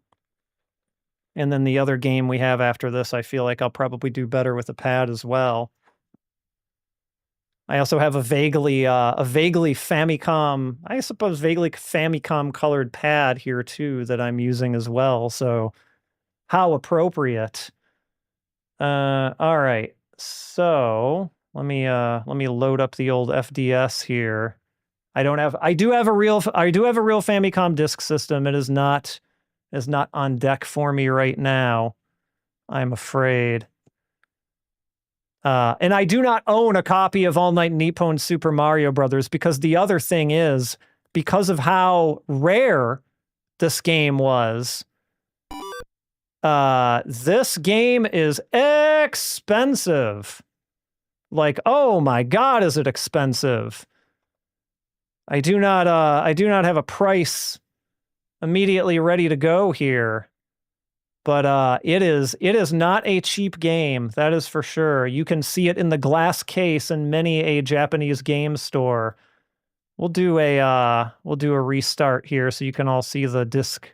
It's not going to reload from the disc loading screen. That's okay. We got Mario game and Luigi game. So I can't remember if they play differently in this one or not, like they do in actual Super Mario Brothers 2 on the Famicom. So what you'll notice quickly here is you can be asked, okay, yeah, we've got Sun Plaza Nakano here as the Goomba, right? But like, what's different about this, right? Is this just Super Mario Brothers 1 reskinned? No, it's a weird hybrid between Super Mario Brothers 1, the Famicom Disk System Super Mario Brothers 2, aka Lost Levels, and versus Super Mario Brothers, the arcade game. So it kind of takes little things from each of those and puts them together in a big mishmash. So we're going to play a Luigi game here. And I don't have to tell you guys about Super Mario Brothers. Also, it's been a very long time since I've played a Super Mario Brothers, so you'll have to pardon me if I make horrible mistakes and I'm a terrible player. Because I'm not really doing this to show off my skill here or anything like that. Boy, I sometimes forget about the inertia that is in this game. Holy, like look at that, look at that. Hold on, let me see if we can, look at that slide. Yeah, Red Spectra, you're just in time for All Night Nippon Super Mario Brothers. We're killing those Sun Plaza Nakanos. Left and right, hitting them with those fireballs. We'll see a Tamori here before too long as well. Yeah. I meant to mention the if you guys want more in-depth history on this, of course you should pick up a copy of Gameplay Harmonies. But also, there is a YouTuber named Gajillionaire who did a very, very in-depth video on this that is very much worth your time to watch, about sort of the history of All Night Nippon that I sort of briefly covered, as well as the history of this game. Yeah, Ubersaurus is the best Super Mario Brothers 2 player that I know, and I absolutely trust him when he's like, yeah, those are SMB2. That was terrible. Luigi physics. That is a game I would like to get my arms around a little bit better one of these days, because I like the Tamori wiggle. Tamori, also a person who has his own game, though it's not on the Super Famicom. Enerjax is familiar with Tamori's Super Famicom title. I do not believe Sun Plaza Nakano or Bakufu Slump ever got a video game, unfortunately. He did do promotion for a board game, though I don't know that it was a Bakufu Slump board game per se, but it might have actually been a Sun Plaza Nakano branded board game. I should have dug up those advertisements for this. Tamorin Pick. Okay, that's a good shout. I remember seeing the ad in a magazine at one time, and I knew there was something. I do love Super Mario 2, but not good at it. Yeah, there's Tamori. There's Tamori. Here he comes. There he is. This is the eyebrow wiggle there. Sorry, Tamori. Go back to Music Station, where you belong. So this was, I believe, before Music Station started, though God knows Tamori was on boatload of other programs before that. I won't warp or anything. I'll play it, we'll play it straight until at least the first mushroom retainer here. Also, I will say, for as much as I love this 8-bit Do pad, it is very weird playing Super Mario Brothers without an NES controller. Extremely weird. Like, this is a great controller, but it just feels odd on anything else. Ah, yes, Yoiko. That was, I also have the Yoiko DS game, which was, I believe, a gift from our very own Enerjax. Whoa! Okay. That's different. I don't know if that's a glitch in the ROM or what, but let's see if we can restart that. Maybe I'll try warping this time. Apologies for not being a gajillionaire to be able to afford a a real copy of All Night Nippon Super Mario Brothers that I can play on real hardware. Though I could. There are flash solutions for that, to be fair, so I could be doing that. But I did not want to drag out the real hardware for the stream. Though you will be seeing other kinds of real hardware on a stream somewhat soon here, because of the peripheral reasons, but I won't spoil any surprises there.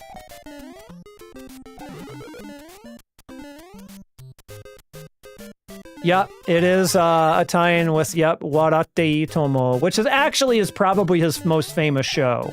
The show he's actually known the most for, which is sort of a comedy type show, but I know him best for Music Station because of what a big Japanese music person I am. I've seen him a gajillion times talking to a gajillion different people on Music Station. So Music Station is the first thing I think of when I think of Tomori. And of course, if anyone is familiar at all with Bakufu Slump, you probably know the song Runner. Runner is probably their biggest hit.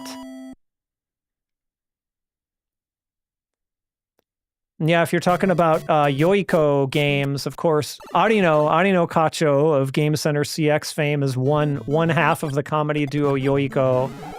And of course, there's those Game Center CX games on the DS and 3DS, and the remastered versions of them on the Switch and all that good stuff. We'll definitely play some Game Center CX one of these days as well. But I did do a Patreon video a while back about the games in those Game Center CX games and sort of what they were based on. If anyone's interested in checking that out, that's a Patreon exclusive video from a little while back. I should get up there and warp, huh? Good job. Yeah, I am not used to SMB physics anymore. It's just been too long. Yeah, I actually don't have really any direct experience. I'll just go to 2.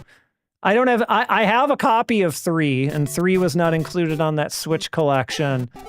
But, I've heard things as well, but I've not played it to be able to verify for myself. The first 2 are amazing. The first 2 are just absolutely fantastic, right?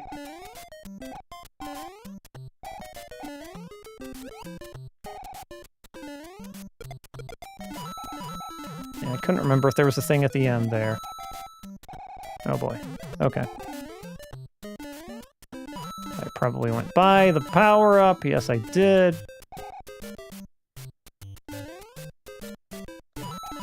Yeah, if it doesn't glitch on me, I'd like to at least get to one of the mushroom retainers, just so you all can see that with your own eyes. Yep, good. I should have mentioned that and you got microphones in the background. That's pretty neat. But yeah, Beat Takeshi has we're gonna do some stuff either on a stream or on a YouTube video or something with Beat Takeshi games one of these days, because he has a very, very interesting history in the video game world. But most people know, Takeshi's Challenge, Takeshi no Chosenjo, and just what a bizarre game that is. And how it was almost sort of purposely designed to be... Okay. I didn't know that was a thing I could do. Just straight up leap over the flagpole. Is that an SMB2 thing? Or is that a this game thing? Because I don't remember it being an SMB1 thing. Unless it's just really been that long. I don't have my fire flower.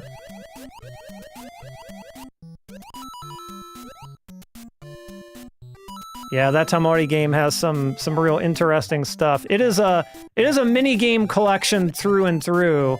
Like, if you didn't think they existed even way back on the Super Famicom, like, boy, are you wrong, because they sure did. But yeah, it's interesting, especially if you you can read Japanese. I mean, being able to read Japanese will not help you through all of them, believe me. I'm a testament to that. But there's some of them where what? Did you have to do like shiritori or something?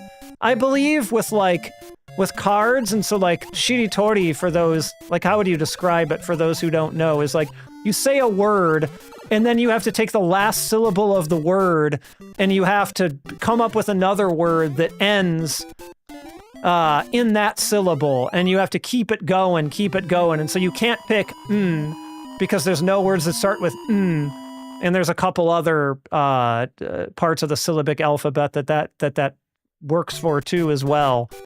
But like you have to do it all based on like all based on images, I think. So not only do you have to be able to play shiritori well, but you also need to be able to quickly identify objects and what the words are in Japanese. So it's quite challenging.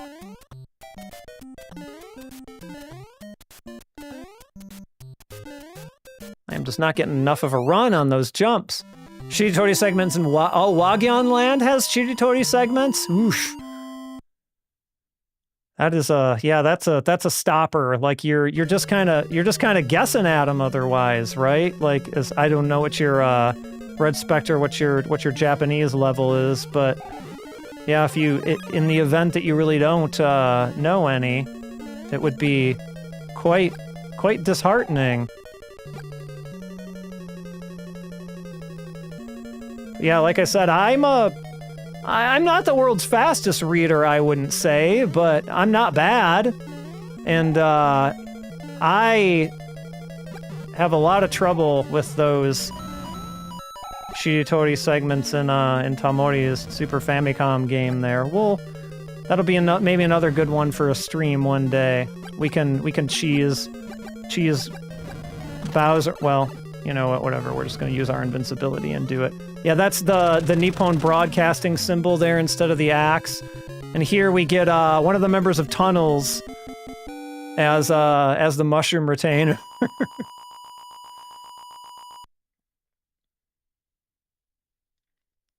We'll go a little bit further here. It is not my goal tonight to play through all of Super Mario Brothers. And I don't remember the lineup of the levels of the original SMB1 enough to be like, oh, this one's different. Oh, this one's different. I need to go back and refresh myself before I was at that level. But I will say, if I were to pick a version of Super Mario Brothers to get good at, like, it might be... oops. I forgot Hammer Brothers were here.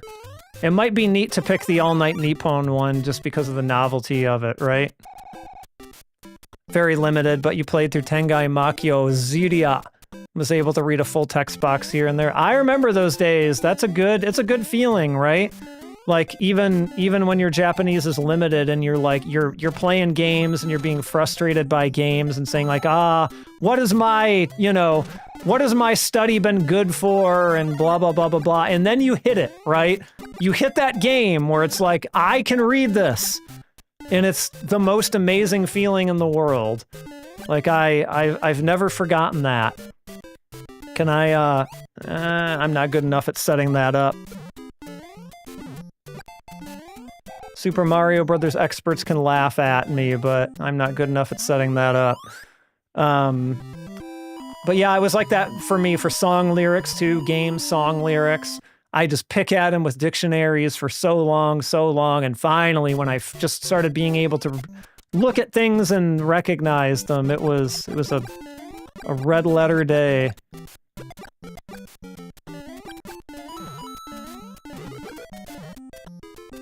could probably do this a little bit faster than I've been doing because...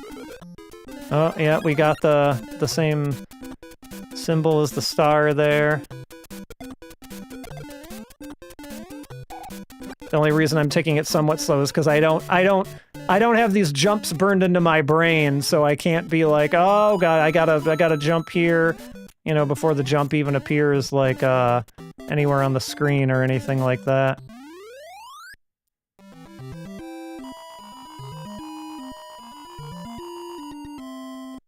But yeah, RPGs, depending on what era they're from, can be really good Japanese practice. Like you don't wanna reach too far or you end up being frustrated. I remember because there was a lag between when Persona 5 was localized and when it came out in Japan. It was not a simultaneous release. And so I got it in Japanese. And I'd been, you know, studying Japanese for quite a while at that point. That was what, 2016 or 2017 or something when that game came out? But I wasn't over my head. Like I made it, you know, with the help of a dictionary. But that game had so much like legal terminology in it that I just got lost on a lot of it because that's not, you know, vocab that I had come into contact in with the things that I normally read. So it was all right. We've seen enough of my amazing Super Mario Brothers skills. I'm sure we can all agree. All right. So that's All Night Nippon Super Mario Brothers. Real interesting footnote in Super Mario Brothers history for sure.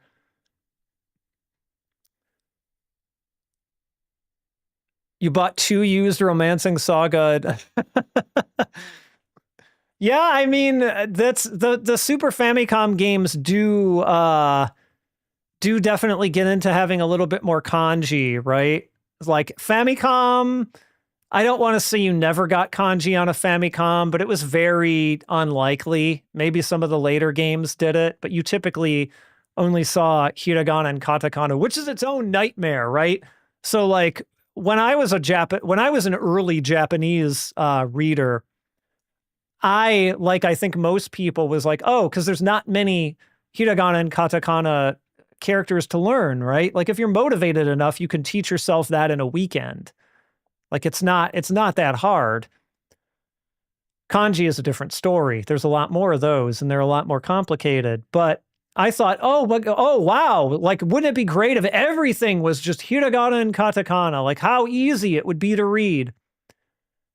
I may have believed that then, but the thing you don't consider when you do have, like when you go back and play a Famicom game, like for example, I would recommend to anyone who thinks that way, go and play Dragon Quest 1 on the Famicom. Go and play that game. I can't remember if it's all hiragana or katakana, but either way, it's a nightmare because you have this extra mental layer of having to parse out, okay, is this part of the word or is this a particle? What is this? Because there's no distinction, right? Like particles in Japanese are always, you know, hiragana. And so you have that distinction between here is the word, like here is the subject, and here is the particle, and here is the object. And you have to noodle on it a little bit more when everything is in hiragana or katakana. So it's kind of a blessing and a curse, right? You do get a little bit of both. All right. So we're gonna do one more game tonight.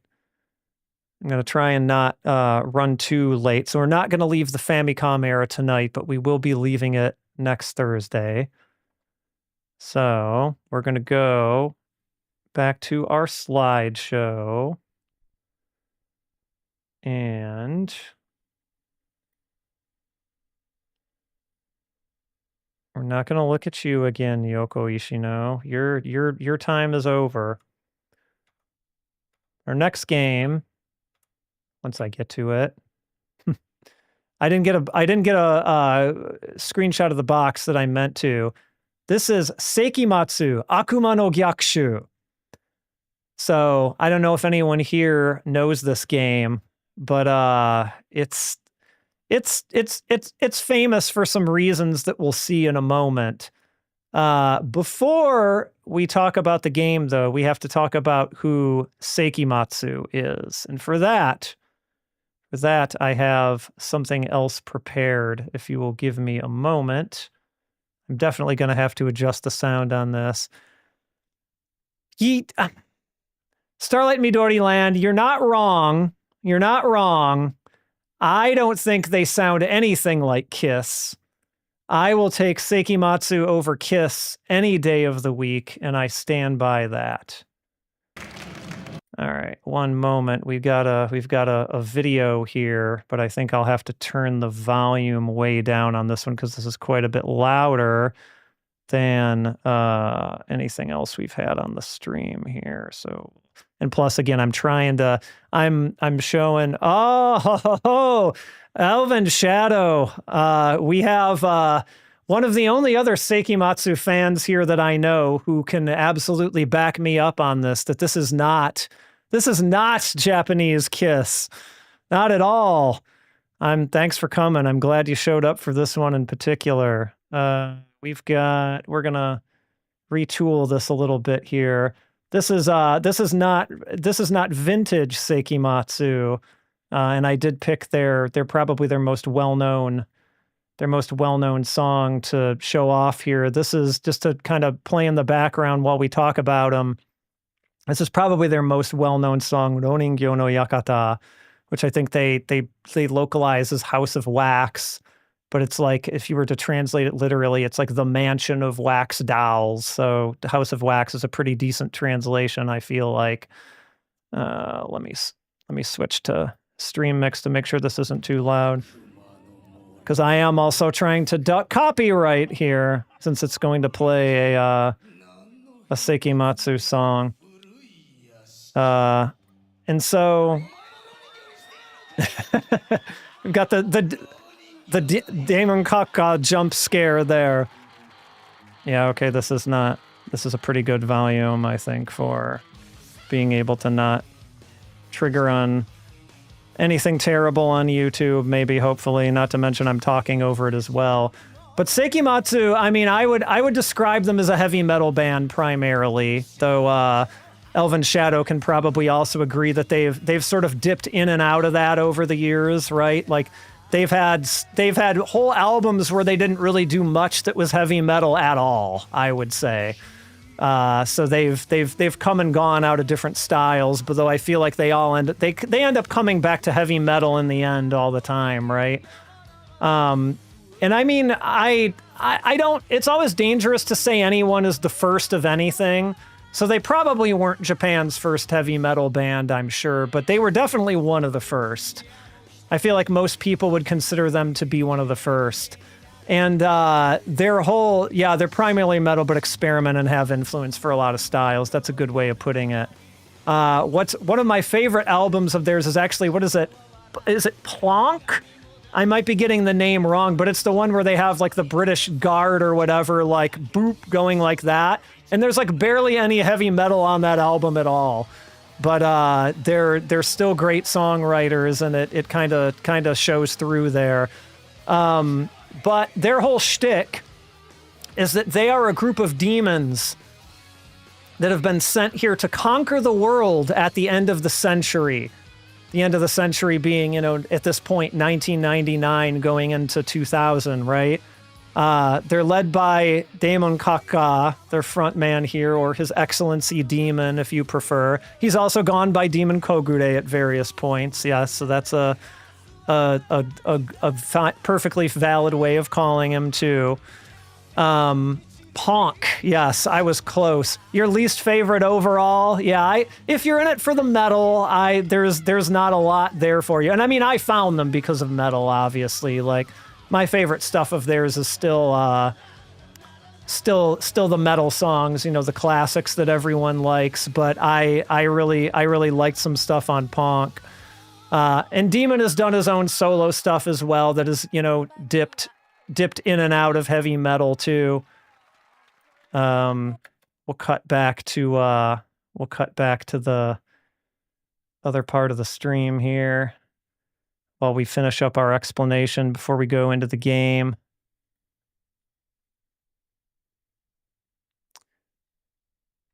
Let's go back to where we want to be as far as the images go. Yes. Living Legend. I have definitely not heard all of Seikimatsu's discography at this point, so I'm having a little trouble summoning to mind which one Living Legend is, but I'll have to give that a listen on your recommendation since you're the biggest fan of theirs that I know. But their mission was to conquer the world by the end of 1999.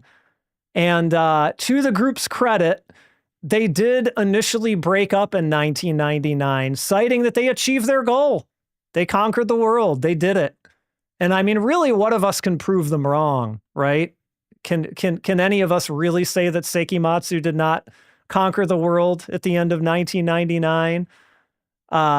This was a little bit diminished by the fact that they eventually reunited. They've reunited several times at this point.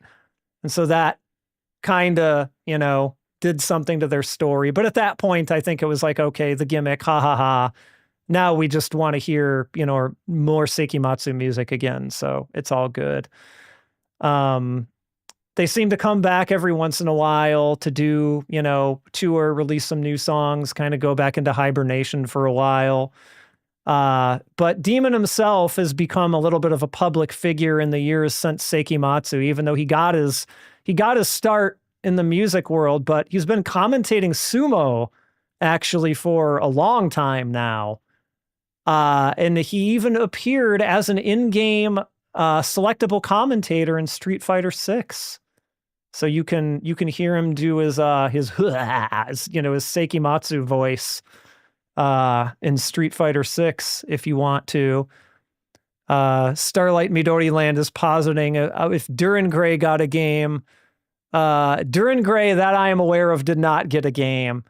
I feel like Duran Gray was on the side of Visual K that did not lend itself to popularity as much as some of the other big Visual K acts that ended up going a little bit more mainstream. Your X Japans and your Luna Seas and groups like that. I don't think Duran Gray ever really did that. Like, they definitely changed their sound a lot over the years, but and of course they've gotten much, much more popular. Like, I am definitely not saying Duran Gray is not popular. They are for sure, but I don't think they've released that mainstream level of popularity as some of these other groups who have gotten games have. I remember the Mario Maker DLC with Baby Metal. I do remember that. But this particular game, Akuma no Gyakushu, like the demon's counterattack, Seikimatsu, Akuma no Gyakushu. This is a advertisement from the pages of Famitsu that I grabbed a screenshot of. And here, Demon is saying that people who don't buy this game, get out of Japan, leave Japan. You're no longer welcome here if you don't own a copy of Seikimatsu Akuma no Gyakushu. I do not have it in arm's reach, but I do have an actual Famicom cartridge of this, even though I do not like this game very much. It will become all too clear why shortly. Let's see. Did I have other stuff I had on the slideshow, or is this circling me back around to the beginning? Okay, this is circling me back around to the beginning. So let's start the party here. Let's see what this game is all about. Okay. We are... So, this is, you had Teddy Boy Blues at the beginning here, right? The first game we looked at here. And again, All Night Nippon Super Mario Brothers, I would say not really about a single, person, right? Or a single artist. It was more kind of about the idea of All Night Nippon's 20th anniversary. But this is more, I would say, more about the artist than even Teddy Boy Blues was, by quite a bit. Here we go. Also, this game, before we Let's see, before we get started here. This, I will turn up the volume, but you will not thank me for it because this game has terrible music. In fact, I won't even turn it up that high on you. It has music that will drill itself into your brain and drive you insane because they did not use actual Seikimatsu songs in this version of the game for whatever reason.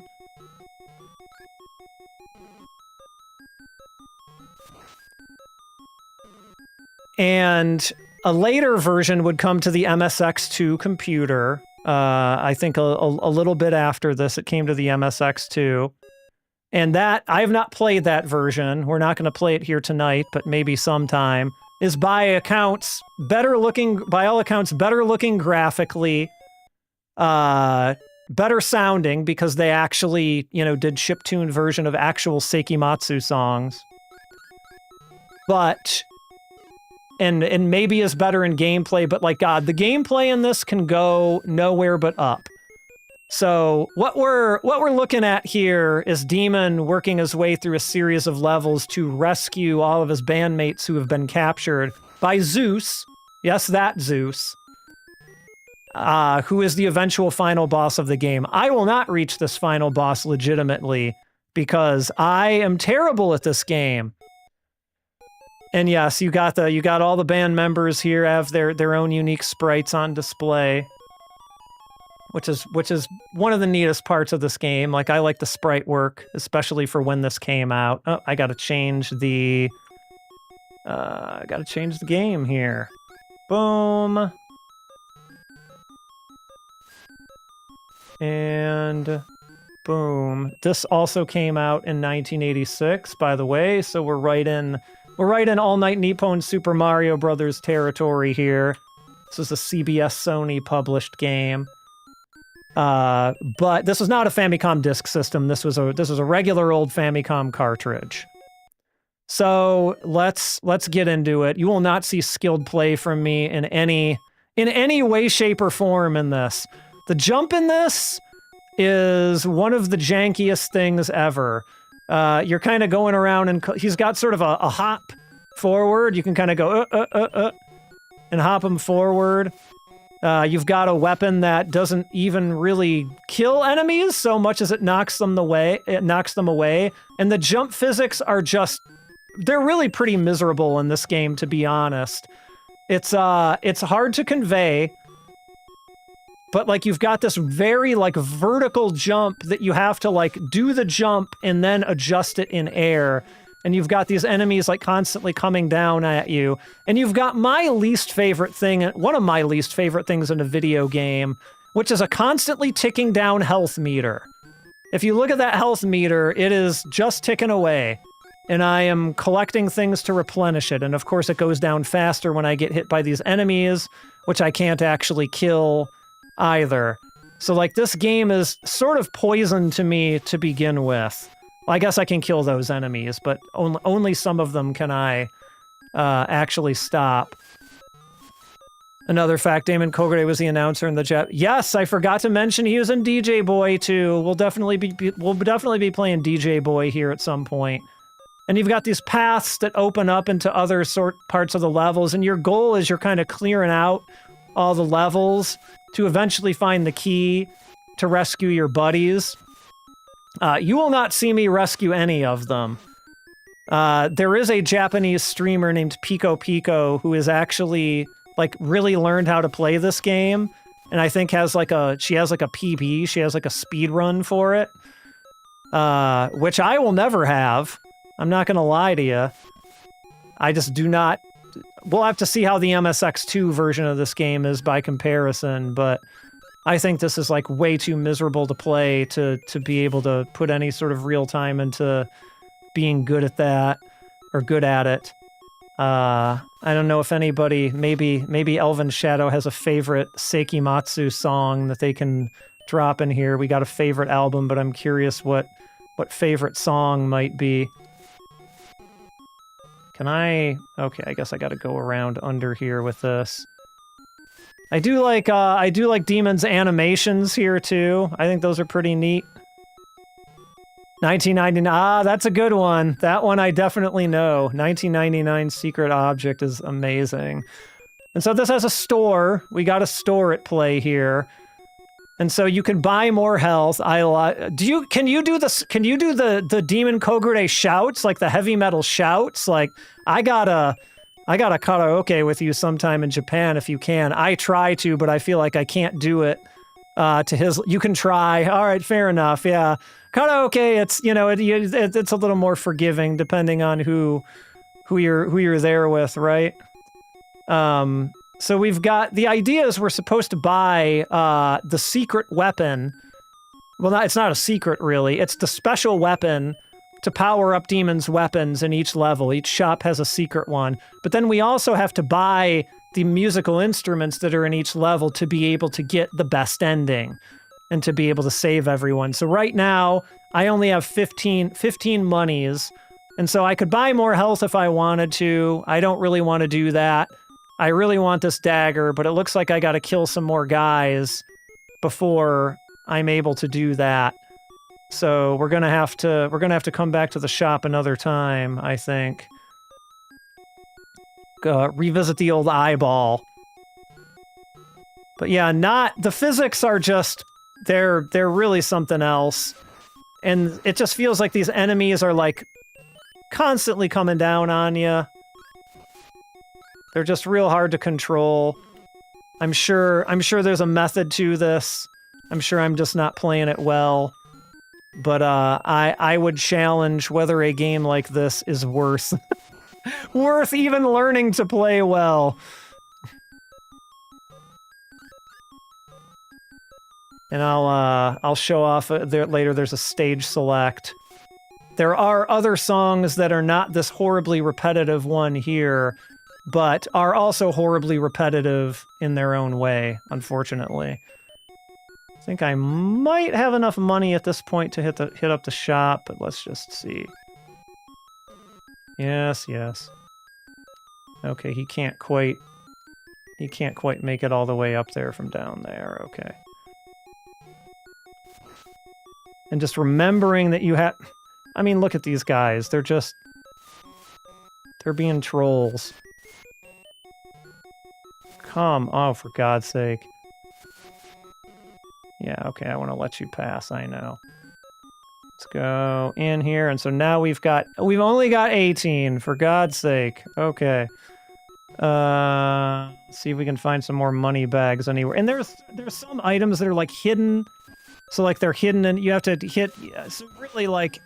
This is one of those strategy guide type of games. I feel like it's not crazy to think that this was taking a lot from games like Tower of Duraga, which had all these, really obtuse, like, hidden secrets and things like this, and that was really...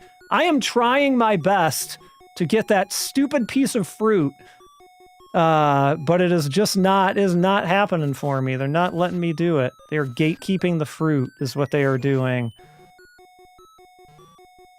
Let's poke around and... Oh, actually, I think I might have to get it.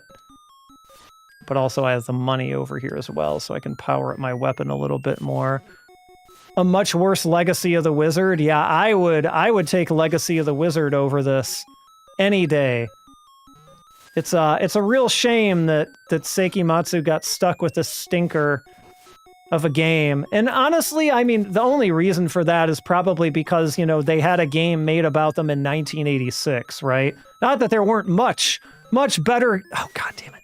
Much better games to be played, and much higher quality games than this to be played in 1986, but, like, 1986 in a licensed game, like, there was a good chance you weren't doing too well on that front here. And you do not, when you rescue the other members, you do not get to play as the other members. I feel like I'm just tapping that button, but I'm not tapping it lightly enough, clearly. Like, if you think games like, your Ghosts and Goblins or things like that have funky jump mechanics, like, you've not seen anything yet. Is it because I'm holding a direction? Is that, no, because I'll do a neutral jump if I just do that. I'm trying to think how I might have to just go, oh, there we go, okay. Alright, let's see if I can go back and get that other, because I think it's, before I can get out of here, it's going to make me pick up that other piece of fruit or whatever it was over there.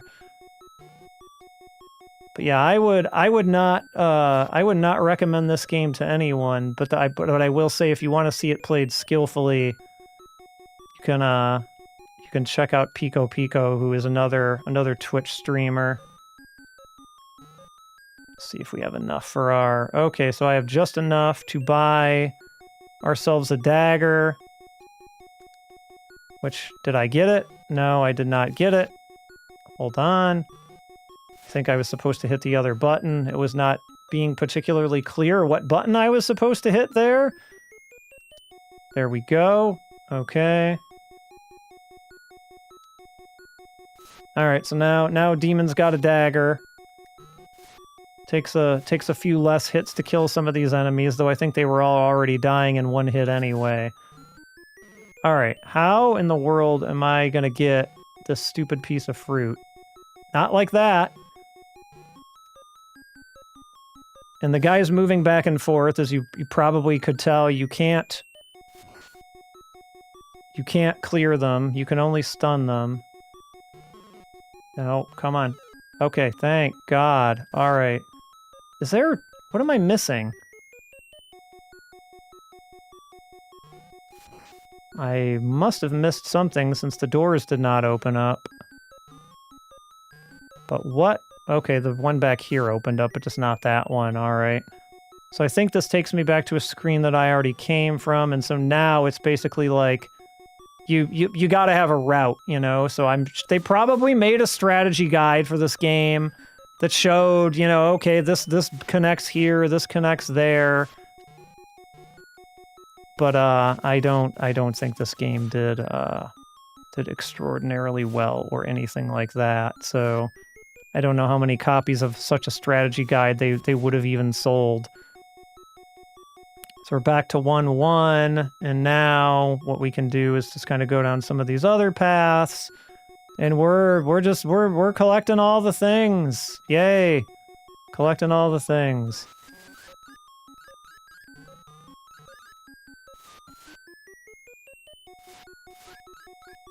Ideally, though God knows you are not going to see the ending of this game, not from me, but ideally, we would be saving up to buy the guitar in the shop so we could get the best ending. But I think I will probably not bother with that. And nowhere, as far as I recall, even in the manual, nowhere do they explain the purpose of the musical instruments or like why you'd want them or anything like that. So yeah, we have 6 right now. We need 30 for the guitar. Get ourselves up in here and grab these guys. Trying to think of what my favorite Seikimatsu song would be.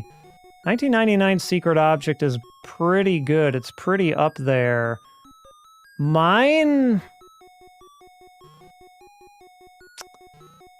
It's probably a basic answer, but I might say like El Dorado. I like El Dorado quite a bit.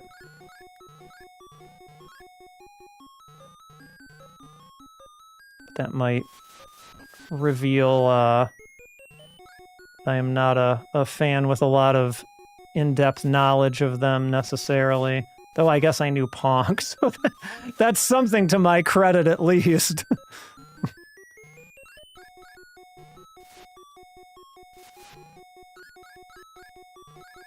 Alright, there we go. More health. I don't know what the most memorable game for people in which you've had a ticking down life meter is. I would guess for most people it might be Hudson's Adventure Island. Also the what do you want to call it? Dragon Ball Shenlong no Nazo or Dragon Power, if you'd prefer, was also another Classic in its own way that had a ticking down health meter like this too. It's a terrible mechanic, and it never should have been allowed to be a thing. Alright, so now I'm looking around and I'm like, where even am I going now? I think one of these other rooms had another door that was locked or something, if I remember correctly. Over here, maybe it's unlocked now. We can try and see if that's a thing we can do. If these enemies ever stop coming. Yep, come back around, come on. I think I'm supposed to be doing better movement options. I'm supposed to be doing that all the time. 1-7, did we get to 1-7 yet? We did get to 1-7, okay. It's fine in Wonder Boy 2. Yeah, I actually legitimately forgot that Wonder Boy 2 even did that. Because yes, Wonder Boy 2 is an actual good video game. Imagine that, we can have good video games. And the thing about using the stage select in this, which I'll show in a bit here, is if you don't have so if you just go right from the beginning to, and our life's ticking down here, as you can see. If you go right from the beginning just to a stage select, you won't have the upgraded weapons. So, like, you're severely underpowered. So this game just kind of sets you up to lose, to lose every which way. I love the animation of him going up. It just goes straight up.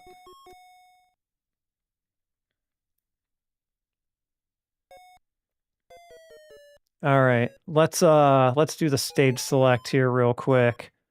So let's see.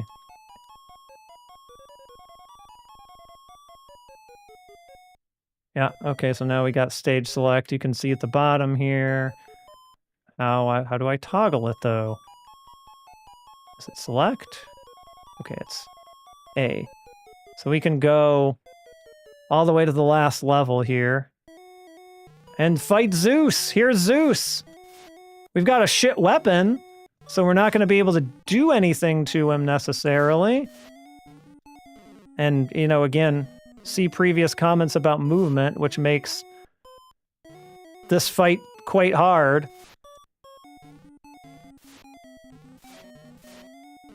You're definitely not going to see me be victorious over Zeus here unless I activate some sort of a cheat. Because pattern doesn't seem too horrible. You come in and get a few hits.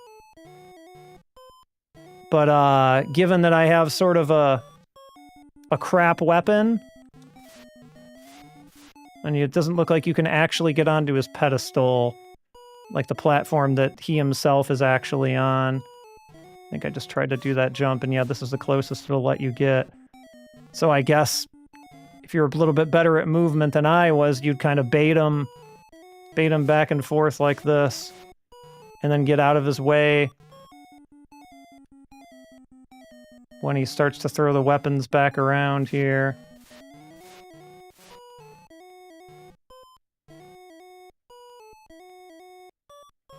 Ah. No, now I'm kind of wondering. I'm like, how many? His things get a little bit faster too, it seems like. I feel like he's throwing them out a little bit further and a little bit faster than he was. So reasonably, you can only get a couple hits in on him now if you're going with this strategy.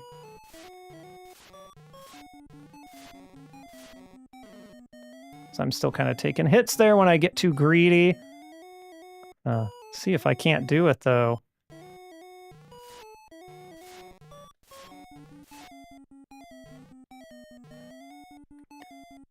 Or, hopefully this is not one of those horrible games like, Ghosts and Goblins where, like, you have to have, the NES version, I should say, of Ghosts and Goblins specifically, where you have to have, like, a certain, weapon at a certain point to be able to even beat it and get past certain bosses. So, like, I don't know if the deal with Zeus is like, oh, you gotta even have the most powered up weapon to be able to even do anything to him, because it's Zeus.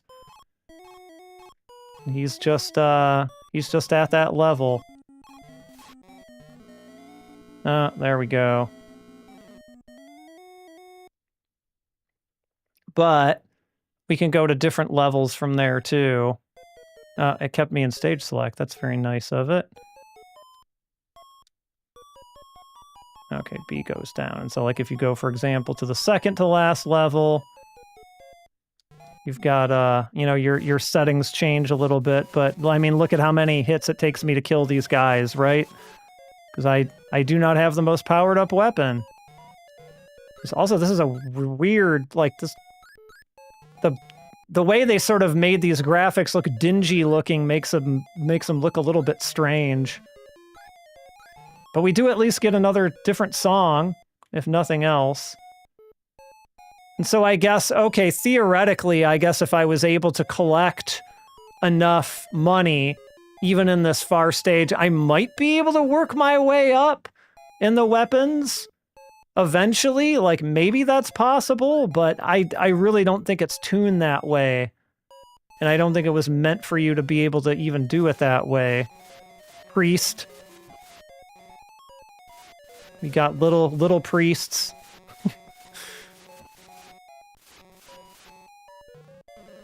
Yeah, I had a feeling I'd take the hit on that one. Money. And I can't get out through there. We'll just go down here. We'll join that guy.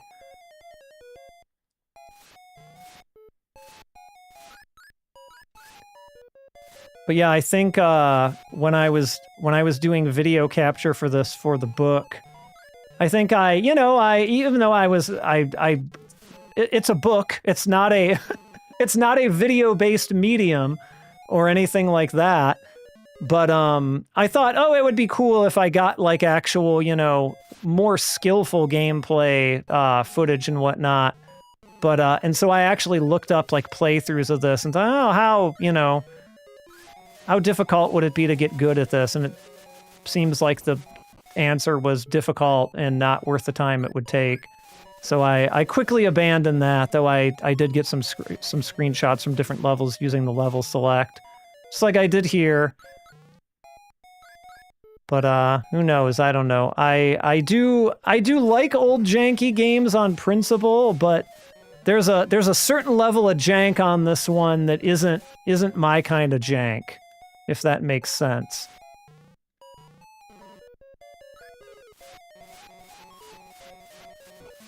I think I might even be able to forgive the movement if it wasn't for the ticking down health bar. It's gonna take me a lot to get into a game with a ticking down health bar, especially one that doesn't actually let you kill all the enemies that are in front of you. And so I really do kind of feel like that's this game's biggest thing keeping me from taking it on a little bit more on its own merits, But it would not surprise me if someone on what are those I'm forgetting the names offhand, but the Japanese equivalents of GDQ events, RD something or other. It would not surprise me if someone at one of these events had run this game at some point or another. Because that's just how they do at events like that. I mean, what are the odds that, one of the Japanese streamers that I happened across, not because of this game, actually, now that I think about it, I happened across Pico Pico when she was playing Adventure Island, speaking of games where your health is continuously ticking down. So, I don't know, maybe it's no coincidence that she likes this game. And she also runs Dragon Ball Shenlong no Nazo, too, so it just sort of occurred to me that, oh, she probably just likes these sick games that like to tick your health down like this. No, thank you. I could see myself learning Adventure Island way before this. Because Adventure Island at least has better movement than this game does. Oh, what were you? If I remember correctly, there are certain enemies you can get to appear in like certain spots by just like shooting, and that might have actually been one of them.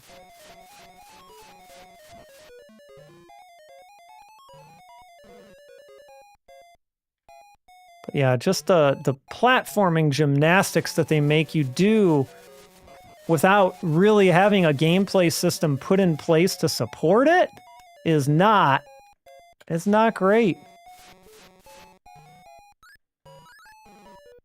I feel like if anyone cited this as a game that they loved, they would either just really love those health ticking games or they really loved Seikimatsu.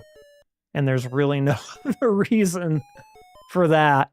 Other than that, maybe we'll try out the MSX2 version someday just to kind of see what improvements they made on it.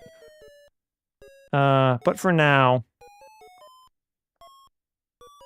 that is going to be it for Seikimatsu's game. But that's not it for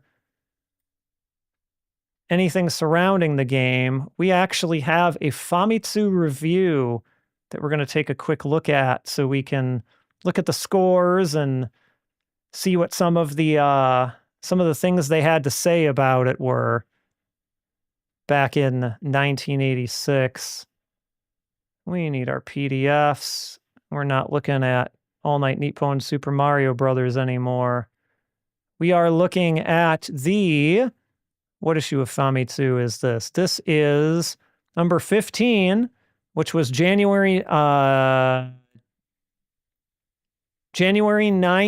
It says January 9th, 23rd, which is weird. But anyway, it is from early 1987, January 1987. This game came out in December of 96. So pretty shortly after.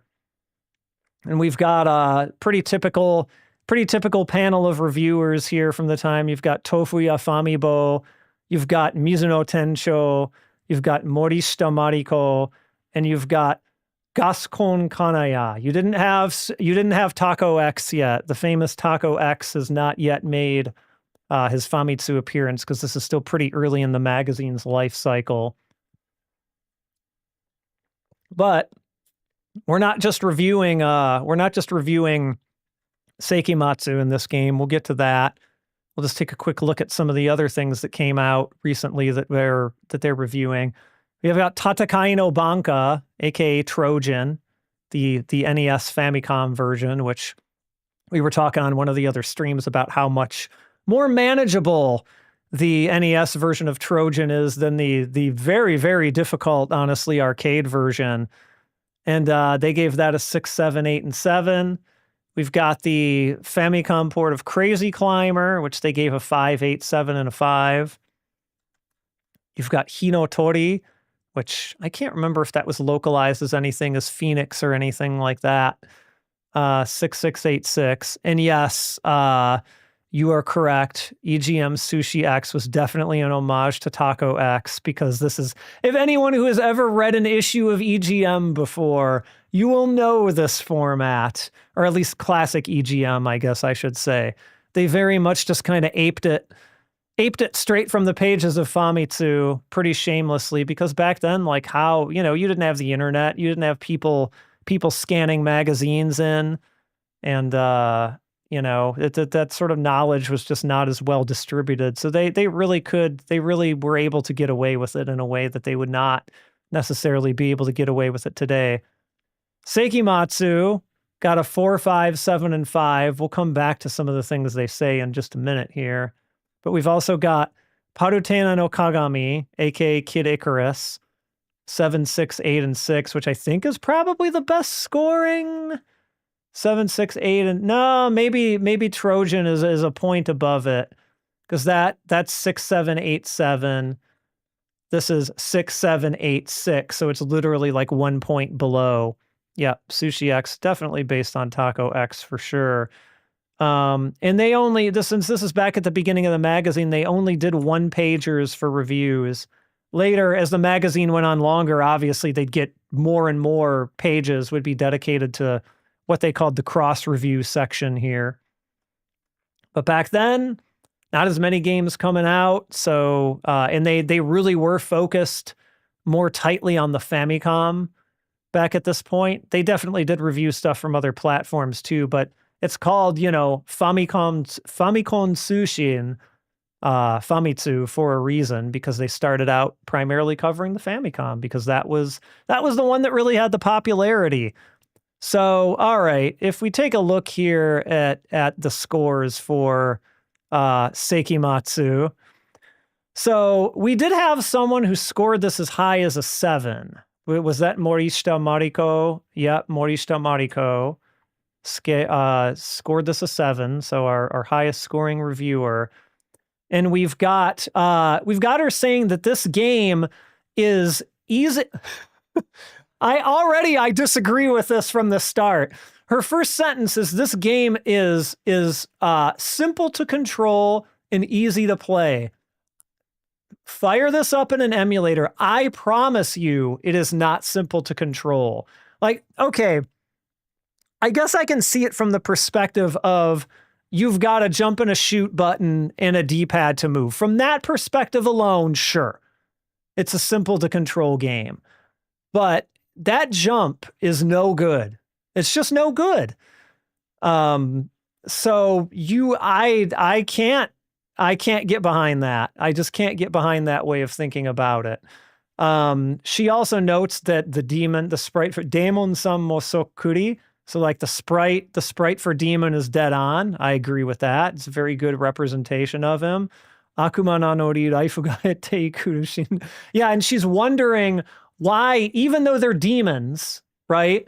Why do they die when their life depletes? So good. I like that. But okay, all right. It gave me pause for a moment here, but I understand what she's saying now. So she also says, but the BGM, the background music, I originally read this as it's Seikimatsu music. It's not. We just went over that do do dee do do dee do do dee do do dee. That is not a Seikimatsu song. But I do recall reading that some of the members had to do with the creation of the songs that were used in the game, which they're way better songwriters than that. So I don't know what happened.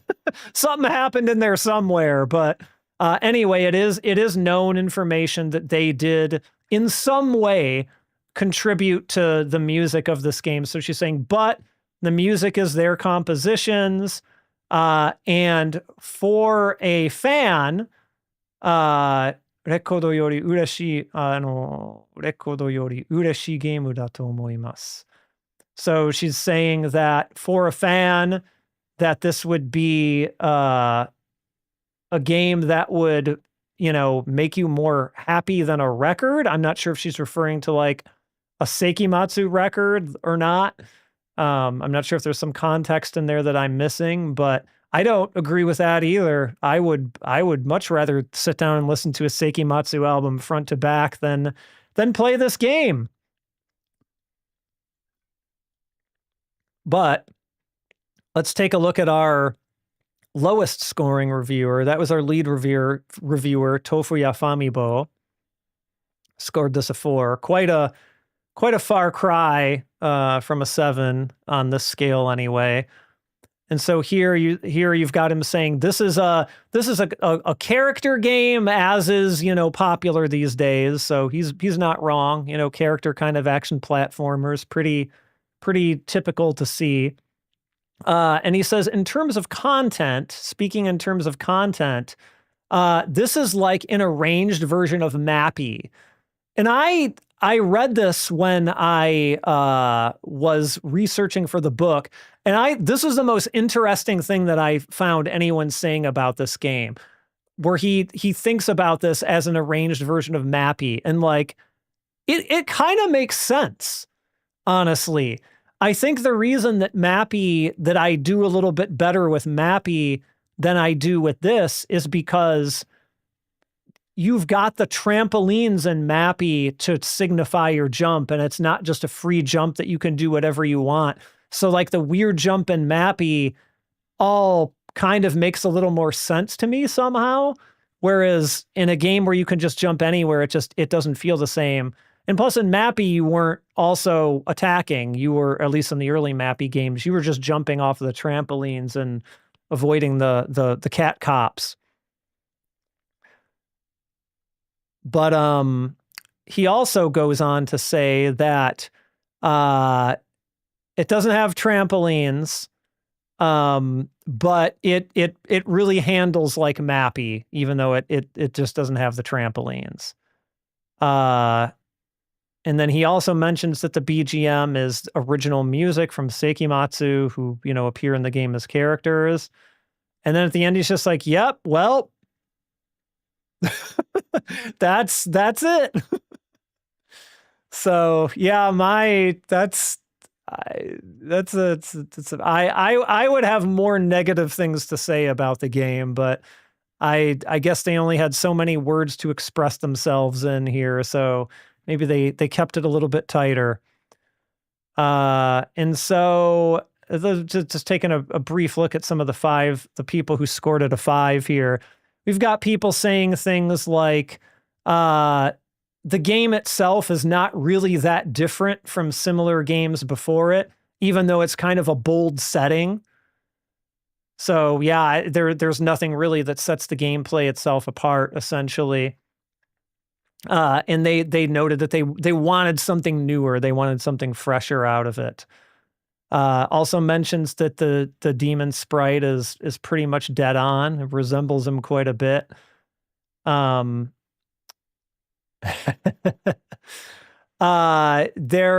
saying, you know, maybe the next one of these you make, you know, maybe consult me, maybe let me know. I can help you do some things better. And I think almost anyone could have helped them do some things better, to be honest. And our other 5 score is basically saying, like, as a game, it's basically your typical kind of maze type scrolling action game. You know, the 2-screen scrolling action game. It's a very well trodden pattern at this point. But the type of things that you collect, you know, the sort of like, you know, the appearances of like the priests and like the vials of like sacrificial blood and stuff like that is a very interesting setting. And yeah, it's just him saying like it's definitely a different idea in an idea sort of way than your average Famicom game is. So he's giving you credit for being original, but ultimately saying it kind of didn't deliver on the gameplay, right? So yeah, I think that's a pretty reasonable way of looking at it. And we're not necessarily starting with the strongest games at the front, but in my opinion, up until a point, the games that we're going to be looking at from the book here do just kind of keep getting better and better, especially when we get into the multimedia era of games, which we will definitely cross into next stream. I'll have to look at the list. This might be maybe the last Famicom one. No, I apologize. We're going to open up next Thursday's stream with probably the last Famicom one and probably the most well-known of the bunch of these Famicom era music-related games. I'll let y'all take a guess at what that might be. But then we're going to move into more CD-ROM based stuff pretty quickly, because the interesting stuff about these games is that they kind of didn't happen in the 16-bit era at all. Like, you had stuff we were talking about earlier, like the Tamori game, but Tamori, not a musician, really. I mean, maybe he did some music stuff, but Tamori is not. You would not know him as a musician, so I did not count him in this. My scope was not general entertainers. It was recording artists and musicians. So you kind of don't have anything in the 16-bit era at all. It goes more or less right from 8 to your PlayStations. We've got a PC Engine CD-ROM game in there that we'll show off, but apart from that, it's like your PC engines, and it jumps right to your PlayStations and your Saturns. So we'll be seeing a lot of those. One of them I'll be using real hardware for, because we have a special peripheral that I'm going to be playing it with that might liven things up a bit. So look forward to that. We're gonna keep that going for at least the next few Thursdays, I think. And like I said, we're not gonna cover every single game in the book. There's some that aren't worth going in on, but we're definitely gonna hit some of the more interesting ones. And I'll be back again on Tuesday. And I think so I'm the next big YouTube video I've been working on has been for Final Fight 1 in specific. And I've really been kind of getting into the guts of that and, trying to learn the arcade clear, though God knows I haven't gotten it yet in one credit. And I played that one on stream last week. But I also want to cover some of the notable ports of the original Final Fight. And so I might use the stream next Tuesday to kind of look at the three major Final Fight ports. The Super NES, Super Famicom, the Mega CD, Sega CD, and if I can get the mechanics worked out, which I think I can at this point, might even take a look at the X68000 computer port, which is known to be really the most accurate port of that game historically before we got into real, full arcade conversions later on. So I think that's probably what I'm going to do Tuesday, but TBD. I'll think about it over the weekend, and when we get these streams scheduled, we'll decide on a topic. But the next couple Thursdays will definitely be more games about artists and musicians. So if you like these, it's only gonna get better from here, I promise. So I'm gonna check out a little bit early tonight. It doesn't look like the storm that was passing through here lasted for too long. I heard some thundering and whatnot, but power didn't go out. So yay, we've achieved that. We've achieved not losing power. One of the only real things I've achieved today. Thanks, Red Spectra. Thanks, Starlight Midori Land. Thanks, Pidge. Everybody else who's hanging around, who stopped by. Appreciate you coming by. Come back next Tuesday. Come back next Thursday. And every Tuesday and Thursday for the rest of your and my lives.